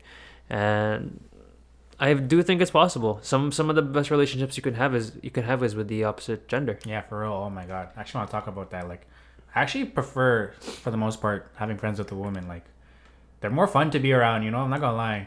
Sometimes that is the case. Yeah. Like men usually are just very like stoic. But then, like, talking to a woman is crazy. Like, they like venting, and gossiping. That shit's fun, Like, it's very fun talking to a woman about stuff like that, bro. And then, like, it's also interesting to talk to women too, because then I'm cool with my friends, like the girlfriends that I have. So I'm like, like, what are men like, bro? Like, talking about that, like, stuff like that is jokes. Like, it's funny. Yeah, having that interconnection. Yeah. Having like those differences that you guys can talk about, those different perspectives. It's pretty sick. Yeah. Like, cause for me personally, like talking to guys all the time, if I were doing that, it gets boring. Yeah. Yeah. You know what I mean? Especially if it's people that are like, have nothing else to talk about. It gets repetitive. Yeah. Yeah. And then you talk to someone of the opposite gender, for example, or like I'm talking in strictly as like a man and a woman. If you're talking to the opposite gender, like as a female, there's just so many different opinions that they'll have, so many different like stories that they'll have. Yeah. Right. And then you form a relationship on that. And I feel like you need to be able to come to a point to say this is going to be strictly platonic. Right. I think it's important for you to get to that place too, because if you can't talk to the opposite gender and not stop yourself from developing feelings just because they're the opposite gender, I think there's some kind of personality trait that you need fixing. I agree. True. Right? True. Because again, take it into this perspective. If you're very close to somebody who is of the opposite gender, and you only have feelings for them because they're the opposite gender, take some of the same gender who you're even closer with. What are you gonna feel about them? Right? Make them into the opposite gender. That'd be crazy, bro. Exactly. That's what I mean. That's true. Right? Yeah. So it's possible, and I stand behind it. Yeah, it's definitely possible, man. I like being a girlfriend's gay best friend, like I don't mind that. Like, I'm in touch with my feminine side. Like, I don't mind. Like, I'm like, yo, what the fuck? No way. Like, saying, like, crazy stuff like that. Yeah. That's just fun to me, Yeah. Instead of always being like, yeah, man, I had a good day, you want to hop on 2K? Like, that shit's boring sometimes. Yo, man. Pause. Y'all are gonna cancel me, but sometimes being a little fruity is kind of fun, bro. Oh, for sure. What the hell? That's not no one's canceling you, bro. Just you gotta be in touch with your feminine side, man. Oh, 100%. 100%. It builds so much more of your character. Yeah. It like opens up the next half of your character. Yeah. Right? Because if you're just strictly masculine or strictly feminine, it's like get a mix of both. Oh. You'll unlock your true potential per se. Just as long as you know who you are, though, that's the number one thing too. Yeah. Because if you're harboring, like, let's say you're a dude and you're harboring your feminine side a little bit, and you do way too much stuff that's a little bit feminine, then I'll be like, whoa. Yeah. Are you one of them? Like stuff like that. But Just then, open the door a little bit. Come out the closet a little bit. Yeah, for sure. Oh shit. Yeah, but have some. Yeah, respect yourself and make sure you respect yourself. Because some people will still question you at the end of the day. I had people think that I was kind of gay low key. And just don't be offended. I'll let me say that, because just know who you are, because you will get those offensive things. I'm not saying I'm being gay or anything. Like, I don't do that. Like, I never made a decision where I'm like, yeah, no way, baby. Like, I'm not doing that. But there will come a time someone might question you. Just know who you are. Yeah, exactly. That's the most important part. Yeah. No, they're not gonna know who you are, right? You're gonna be as fruity as you can be, but at the end of the day, you know who you are. Who gives a fuck what this person that's coming at you says? Exactly. Right? Damn, bro. But you're right about you talking about setting a boundary with the woman. You should. I don't even know why I said you can't. A lot of my friends are more females than actually males. Yeah. What was the original reason why you said they can't? Because one side always, not always, but most of the time develops feelings for the other. I agree with you. I'm not saying all my relationships with women I've went like that, but I've heard scenarios where it has like that. Movies obviously depict that. No, but I don't know why I said no. I think men and women can be friends. Like you guys said, most of the times I prefer to speak with a woman than with a guy. Like, their perspective sometimes is a lot better than what a guys have, and being friends with girls give you a different, it gives you perspective from both sides. Like, you're able to see everything from both sides, guys and girls. Yeah. So yeah, I think you can. Sorry guys, I'll take it back. I think you can. No, I want to jump on your. Yeah, that sounds wrong. Whoa. Nobody was thinking it, fam. Pause. I didn't say pause though. You said it. You said pause. That's straight. Yeah. See, I'm trying to be different. But you stopped yourself New first. leaf, bro. New leaf. Yeah. Okay. Hey, you were saying. With your question, man and woman can be friends, yes. You just have to set your boundary for yourself. You can't, and also to the woman too. First, if you try to, I know this scenario. This happened to me a lot. Not to me personally, but there's some people I know, they're friends with this girl because they want to bang her. Bro, set your boundary, bro. And you get mad when this girl hooks up with someone else. Yeah. That's too much, bro. Have a boundary, bro. You can be friends with a woman, but just make sure you're not trying to be friends with her for the purpose of trying to bang her. That sucks, man. It sucks for the woman too, because women do want male friends too, right? And I'm sure there's women that want to have friends who are male, but it's strictly platonic. Yeah. But then there's people that want to be friends with the opposite gender because they want to bang, which is crazy, bro. Just set your boundary. Tell the truth. And another thing, I think a good advice would be if you're friends with someone and you think you're starting to develop feelings and that's not gonna go away, I would say sit down and talk to them. Yeah, for sure. Let them know how you feel, and if they're comfortable with going forward with just being friends, even though you still have feelings, then go forward. But if not, then I'll say just take a step back, take some time away, and then if you feel comfortable to go back to them, being friends, then go back to them. Yeah, just don't act so immature, bro. Yeah. You have to state your intention. 100%. Yeah. If you don't state it, if you don't communicate that, it's just gonna cause so much gray area. Yeah, man. Right? It's gonna be so awkward. Yeah. Wow. Pause. It's gonna be awkward. Somebody's gonna slip. Yeah. And then the other person's gonna be caught off guard. That's the worst. Yeah. When somebody gets caught off guard, where I think. Yeah, sorry. Okay, I'm gonna share. So free at the free throw line. Just take your time. No, so from something that I've witnessed before, it's the worst thing where it's you see two people have a great genuine relationship, and I'm talking about like opposite genders, and then one party is like is so genuine and like so into the friendship and being completely platonic, the other person slips up thinking it's going the other way. Oh yeah, that's the worst, because it's like you nobody stated their intention. Oh, the lack of they didn't know. Yeah, the lack of Ooh. communication, like, and that just makes it so much worse for the both of you, because it's now it's 10 times more awkward, because it's like, shit, this person has feelings for me, but I never saw it that way at all. What do I want to do now? And it's just like, now, to be honest with you, you just, in a sense, almost ruin the relationship. Oh, 100%. Right? Because, I mean, don't get me wrong, some people can move past that, but just because they move past it doesn't mean they forget it. Yeah.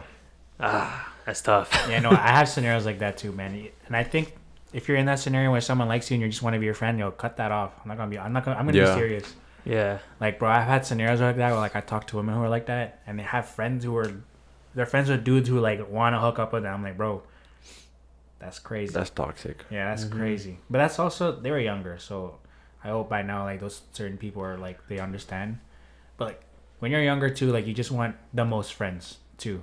True. So, but I don't know, man. Like, all the viewers out there, bro, like, if you know that someone likes you and stuff, like... And you guys are just friends? Yeah. Yeah. Let them know, like, be honest with them and just be like, I can't do this. And, yeah, man, because it hurts a lot. Like, it hurts in the long run when you actually end up dating someone else. And, like, you're still friends with this person. It's bad business. It's bad business. It is bad business. And you should cut it off. Can't be friends. Yeah. Again, state your intentions from the start. Or at least not from the start, but, early enough. Early enough for sure. And as a man, too, like... Or, not as a man, sorry. In the beginning, our first question was rejection. Like, those people that are still friends with these women... Like, I'm going to talk about men, because I'm the man. Like, as a man, like, if you're still friends with the girl that you want to hook up and you're still in the friend zone, leave. Like, that, you should know rejection at that point. Like, handle it. Take your L and move on. Yeah. Stop staying friends with them. Yeah. Like, handle rejection, bro. Like, come on, man. Grow up. I mean, shout out to those who get out of the friend zone. Yeah. Shout out to those, but, those are one and very rare. Yep. Right? Yeah. So, friend zone's not real, bro. Like, if you're in it, you're in it, bro. There's no way of getting out unless you, like, become a man. Like, be different. It only works when you actually leave. So leave. Like, that's my cue for y'all to leave. Yeah, walk away from it. Yeah, bro. Stop being friends with opposite genders and you're not getting the pum if you're a dude. Or if you're a girl and you're still friends with a dude and you're not getting the D. Like, leave. Like, have some respect for yourself. Yeah. Yo, shout out though. One of my boys did get out the friend zone. Now he's married and has 2 kids. Oh, yeah. Okay, never mind. Shout out. We gotta clap that one up. But did he ask her, like, how did he get out? Okay, so they went to school together, and I think, I don't know, maybe like 5-6 years, and he was just stuck in the friend zone, and he was friend zoned by everybody, because this was nursing school, and he was friend zoned by the whole group. I guess, man, I'm gonna fuck up their story, but yeah, I guess one time he just said, "Yo, I'm really into you," and she was still adamant on, "Nope, you're he was family zoned actually." Oh wow! And then all of a sudden, boom.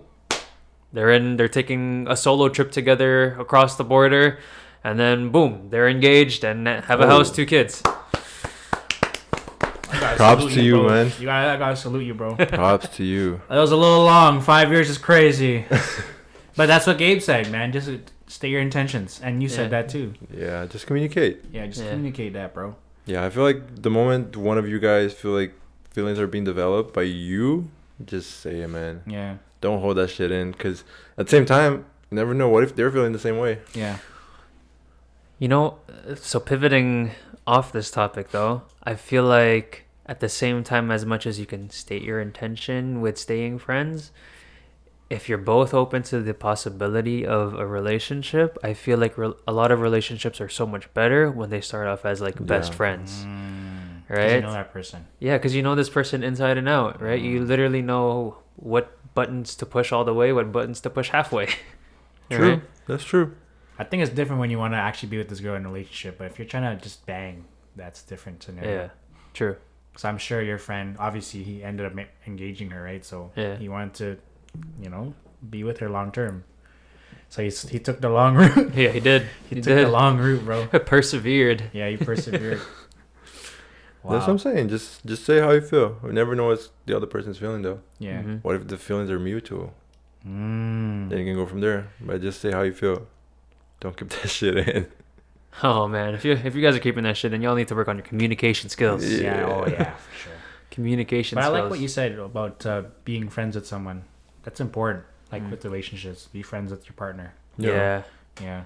I think being somebody's friend before being somebody's boyfriend or girlfriend is really key. It is really key to a successful relationship because outside of being in a romantic relationship, it's learning how to make somebody happy, right? As a friend, as a person, not just as a romantic lover, right? And I don't know. I feel like there is a difference between those two, in terms of like making somebody happy as a friend and making somebody happy as a significant other, right? And I think making somebody happy as your friend goes a longer way, right? Because you have a lot of you have many lifelong friends, or you can have many lifelong friends. We can only have one lifelong partner. I mean, unless you're polygamous, but you know what I mean. No, I get what you're saying. Yeah. No, that's important, man.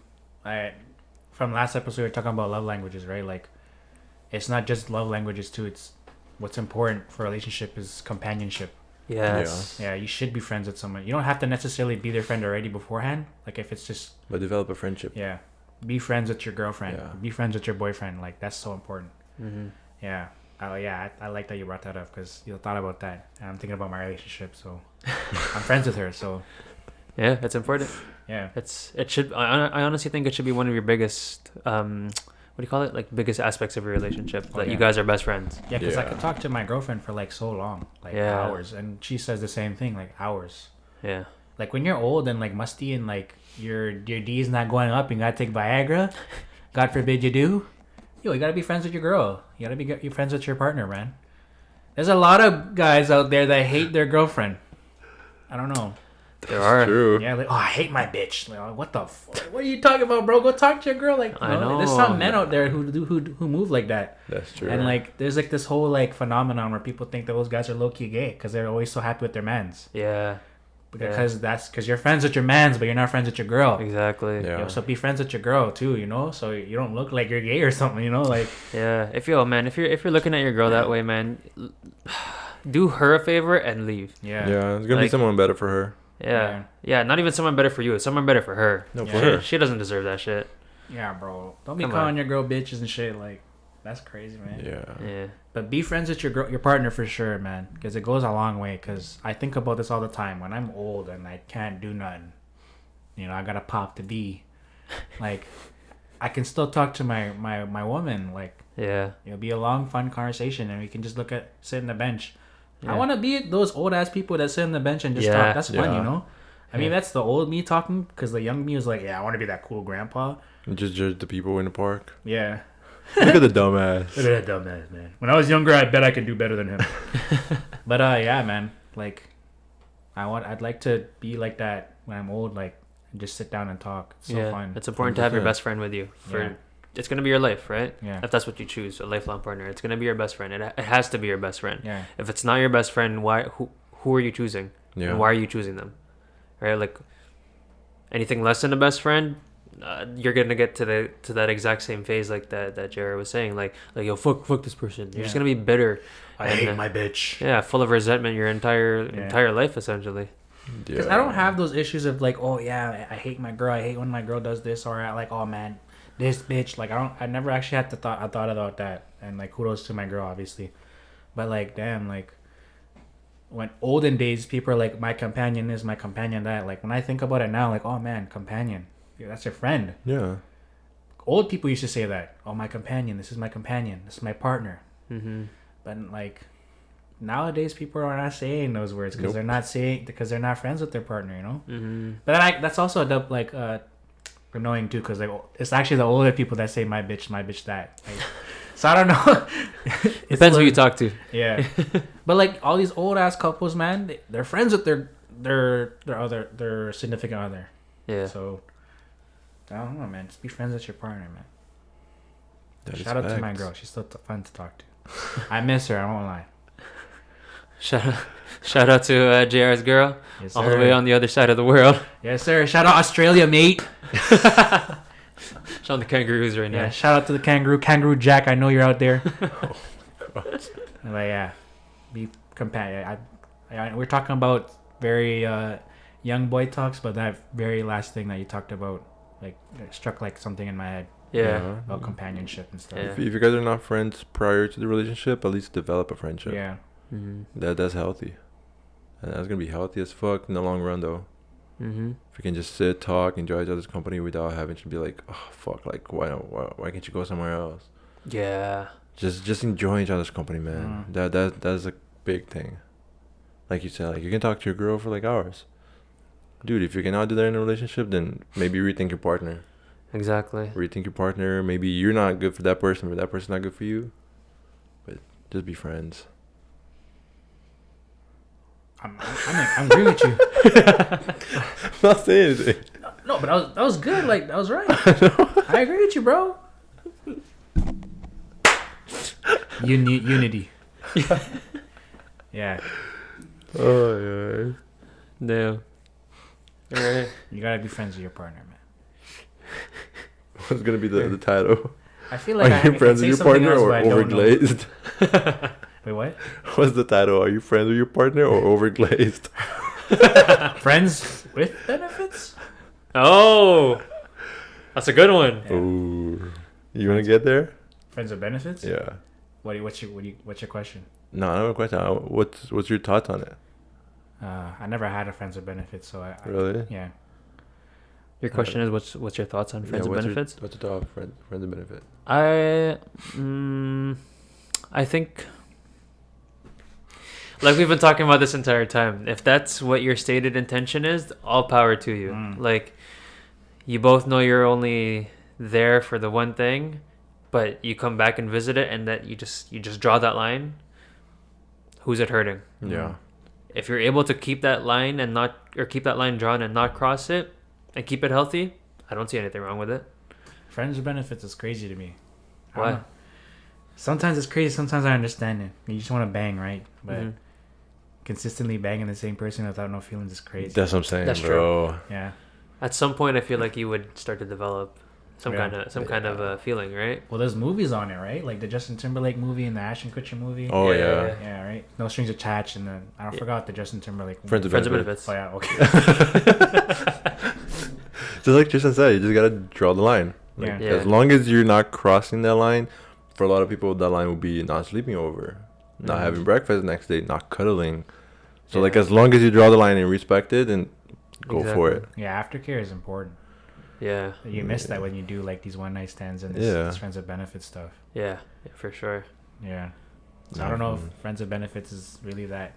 I guess that's the old me talking, the older head in me talking, because I don't really see the importance of it. But I guess younger people would be like, yeah, friends with benefits. I love it. I'm friends with like 5 girls with benefits.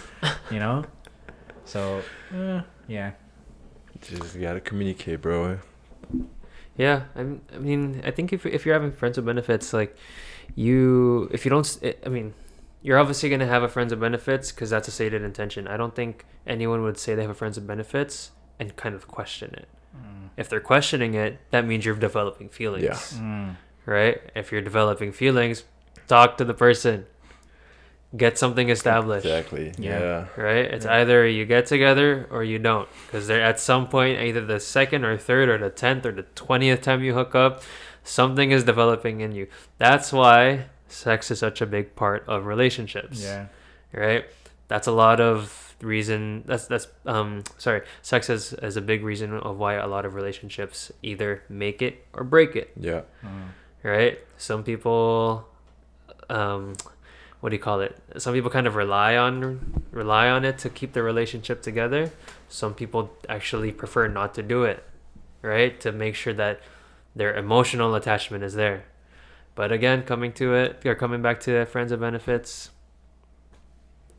you got to communicate. I think communication is the biggest thing. Yeah, for sure. And with friends with benefits, because if you don't talk, if you don't communicate, someone's gonna get hurt. Yeah. Thank you. Someone's gonna get hurt for sure. Thank you. Someone gonna get hurt real bad. No, I was laughing midway you're saying something because I'm like, bro, imagine you're clapping a girl and you're like mid-sentence, you're like in missionary something, for example. Do you love me? Like, That'd be insane, bro. That'd be insane. What the hell would possess you in the middle of missionary? Just do you love me? I don't know, but that's those. Ask some more friends with benefits who's confused. Go ask someone about that. They probably said that. They probably said that I love you during sex. Type shit. I wouldn't be surprised, man.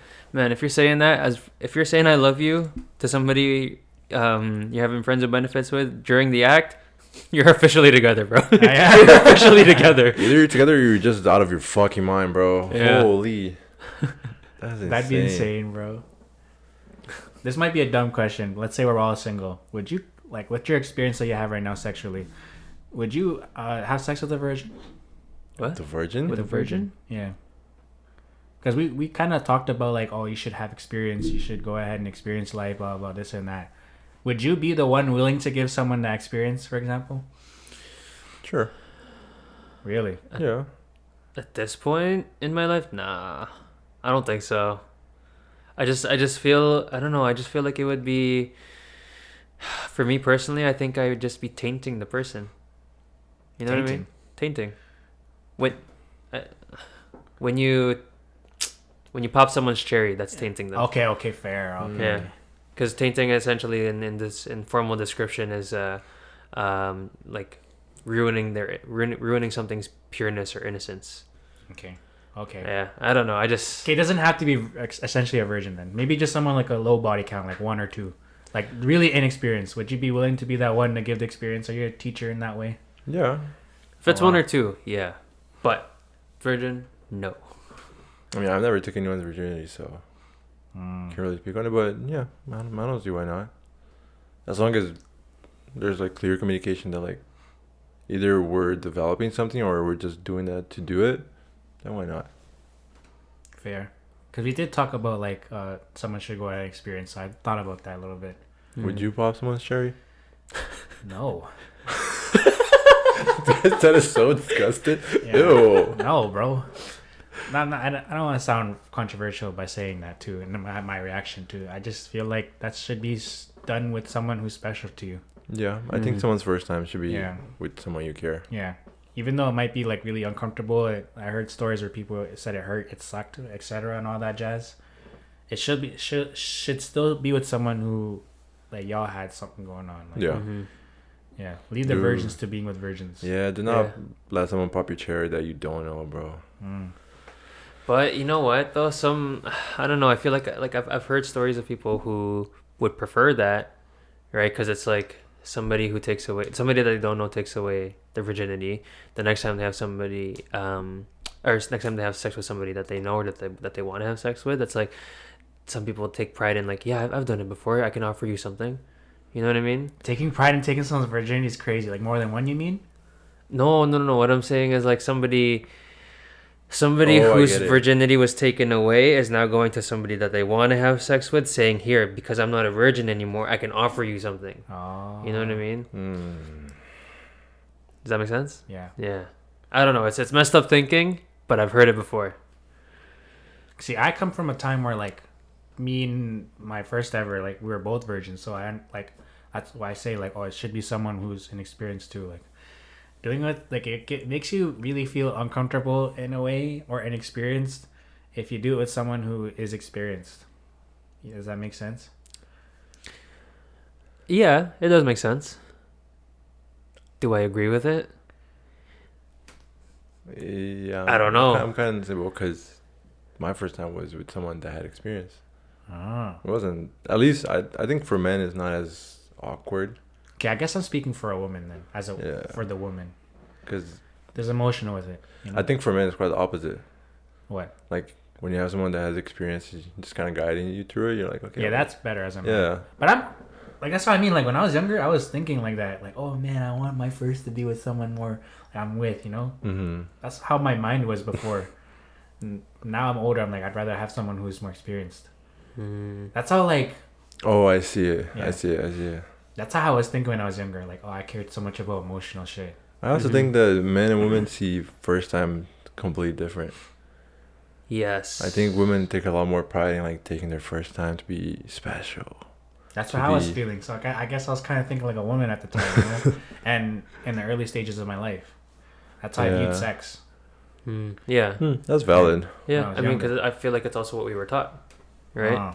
I mean, I feel like a lot of people's, I don't want to say a lot of people, but a good amount of people's upbringing is being taught that sex is should be something sacred, something special, only with one person, kind of thing, right? So now that I guess the view on it has shifted a lot in this kind of era, it's more so kind of like, you know, get your experience, be safe in doing so, but get your experience, right? A lot more people, I feel like nowadays, are more open to higher body counts than they were before, right? I mean, agree, correct me if I'm wrong, but no, you're right. I agree. I think I would teach the second way of like get your experience. I think that's why I'm a little bit higher on the end of like go on a whole phase, because when I was younger, like, yo, bro, like, the hell, man, I was moving on really stupid. I was like, every girl that I saw, I was like, man, I'm gonna fall in love with her. We're gonna go to the tree. We're gonna hold her hand, and we're gonna get married, and we're gonna have kids. Like, that's what I used to think, bro, when I was younger. And I low-key, I think that ruined me or like fucked me up. I'm sure other people would probably experience the same thing too, because they viewed sex like it's like a fairy tale. I viewed relationships when I was younger as a fairy tale. Like when I was younger, like I used to think me getting like how young? Like teenage young. Like what, 13, 14? Bro, I didn't get my first relationship till I was later in life, so no. Wait, sorry, what's your question? How young? Like how young what? Like you're talking about like how young, because you're saying like when I used to be young, I used to see relationship like this. Like how young are you talking about? I did not act the way that I am acting right now until maybe 23. Oh, that's recent. Yeah, 22, really? 23. So I was acting like a I'll say it. I was acting like a loser from before that. Like I had a tainted view on love. So we're back. All right, we're back. I took a shit. Sorry, y'all. I had to take the hit. Oh my god. What were we talking about? We were talking about, or maybe I was talking about when I was younger, like my views on love were pretty like tainted, and it kind of like sussed the way I viewed love or just relationships with women, and it made me have, I think, in my opinion, pretty unhealthy relationship. So I don't know. I give credit a lot to like my culture, like Filipino culture for sure, like Asian culture. Like they teach you. I watched so much like romance shows when I was younger, so I'm like, oh man, is this what love is like? Like, you know, like butterflies and all that crap. So whenever I went through like shitty situations with my exes in the past, like I always used to think like, oh man, I should just tough it out, you know, like this is what love is, you know, just toughing it out and taking your L and like you move on. But then I took so many L's, like not L's of like, how do I say this? I've been in scenarios where like I just didn't know my value and I didn't have respect for myself because I thought that's what love should be like. I'm not gonna say abusive stuff, but just scenarios where like someone would leave right away, you know, stuff like that. And I give credit to that because when I was younger, like Filipino shows or even like when I'm watching these romance shows, that's why I don't watch romance anymore. I never do. Really? And Really? Yeah, I don't like watching romance shows or drama and all that stuff because like I think it gives a bad view for love for younger audiences. Because like you see these shows like, oh yeah, like this young boy, like he'll do anything for this girl, he ends up getting the girl, but in real life that's not true. Like yeah. So I don't know, I probably blabbered, but no, I agree with you because in like shows and movies and stuff, especially what they portray in media, that type of love is so glamorized. It sets unrealistic expectations. Right now, you growing up, that's the only thing that you're seeing. That's like the only representation that you see of love is what you see on TV or in movies, right? And then now you're going on into your life, into the real world, expecting those things to play out like how you see it on the screen, but it's not. Yeah.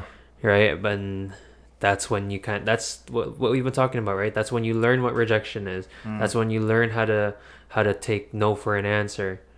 right? And that's what's important. But again, growing up in in an environment where love is so glamorized and it's so picture perfect, it's hard. It right? is. It makes it hard for you to learn what love actually is, right? So, yeah, I agree with you. Thank you guys. I feel validated. Nah, cause like oh man, I can keep going for this, but like, man, it just sucks. I just didn't know who I was, and I didn't have respect for myself when I was younger. But now that I'm older, like, I have more respect, and I don't want to say I'm a little bit toxic masculine, but I'm in a position where I'm able to say like that's stupid, and like I have respect for myself, and I'm not trying to be toxic masculine, but like I wouldn't do that shit. Yeah. Even at the slightest inconvenience, I'm like, oh, pause. Screw that. I ain't doing shit like that. Because when I was younger, I would do shit like that. Yeah, but that comes with experience. You're right. You're right. So the more you live, the more you learn. You're right. Good job. You're right, man. That's why you take your L's. Yes, sir. And I think that's also why I think that's what happens to a lot of people when they have whole phases. Is like they finally feel like confidence. They finally regain their self-respect back. And that's what I kind of felt like in a way. Like going through just talking to people, like random strangers, or not random strangers, but like going on the dating scene and being available. Like it gave me confidence. It gave me like that power back, because those early relationships, I didn't have power. I just didn't really feel like a man in a way. I felt really emasculated when I was younger. So that's why some people do go on whole phases, is because they want to get that power back, and I understand that. All power too. That's why I low-key advocate for it. But I also know when you do whole phase and stuff, you should do it in a way where you still respect yourself. But definitely do it where I definitely understand you if you want your power back. But still have some respect for yourself. Yeah. So I'll say that. Like you need to know what your goal is if you're having a whole phase. Yeah. Right? Like some people do it aimlessly, not knowing what they're looking for. Like some people don't know that they need that they're doing it to gain confidence. Some people don't know that they need it because they're looking for validation, right? Or some people don't even know that they're doing it just because they want attention, right? I think going into it, you need to know what you're looking for that phase to be considered healthy. Yeah. Well, I think this is the title of our video, man. Whole phase, because we went back to this. Yeah. At least I did, which is probably my fault, but no, it's not no fault. Are you overglazing whole phase? Am I overglazing the whole Overglazing the whole phase? That's the one. That's the title, bro. But yeah, I'm gonna stop there. That's me. That's my life. That's a little deep in my life. Yeah. But yeah, that's it, man. I think shows and movies really do portray like romance in a very wrong way. Yeah, the fake way. Yeah. The fake way, for sure. But I think that's also why women like watching it, because it's very dramatized, and they like glorified things. Yeah. So I understand why a woman would watch it, but also as a woman too, like my point of view, they're probably gonna have a really tainted view on love. So, but regardless, that's their opinion. Me personally, I don't watch romance and all that jazz because it gives me the wrong impression on love. It's always the same story. Huh? It's always the same story. Yeah. The guy falls in love with the girl, and then they get married, and then they have the perfect life. Or if not, they can't be together because their families don't like each other. It's not even just that too, but like, the man has to go through so much bare shit. Yeah. He has to take all that just to get his girl. That's not realistic, bro. It really isn't. Yeah, because that man throughout that whole movie, that man has no respect for himself. He could have left any time, but no, I want it because that girl's you gotta keep there. going. Yeah, that girl's there, man. That's my woman. Yeah, they make it seem like it's a one-way street. Yeah. Yeah. Right, like it's the guy always having to chase the girl. Yeah. Right, and that's not right. And that fucks up the girls' mentality nowadays too. Yeah. Because they want to be chased. They feel so entitled. Yeah. They get that entitlement feeling. Exactly. The moment they feel like they have to chase the guy, then the guy's not worth it. Yeah. And that's fucked. Yeah. That's a deep question. It is. Yeah, because women are taught young that you should be treated like a princess. Yeah.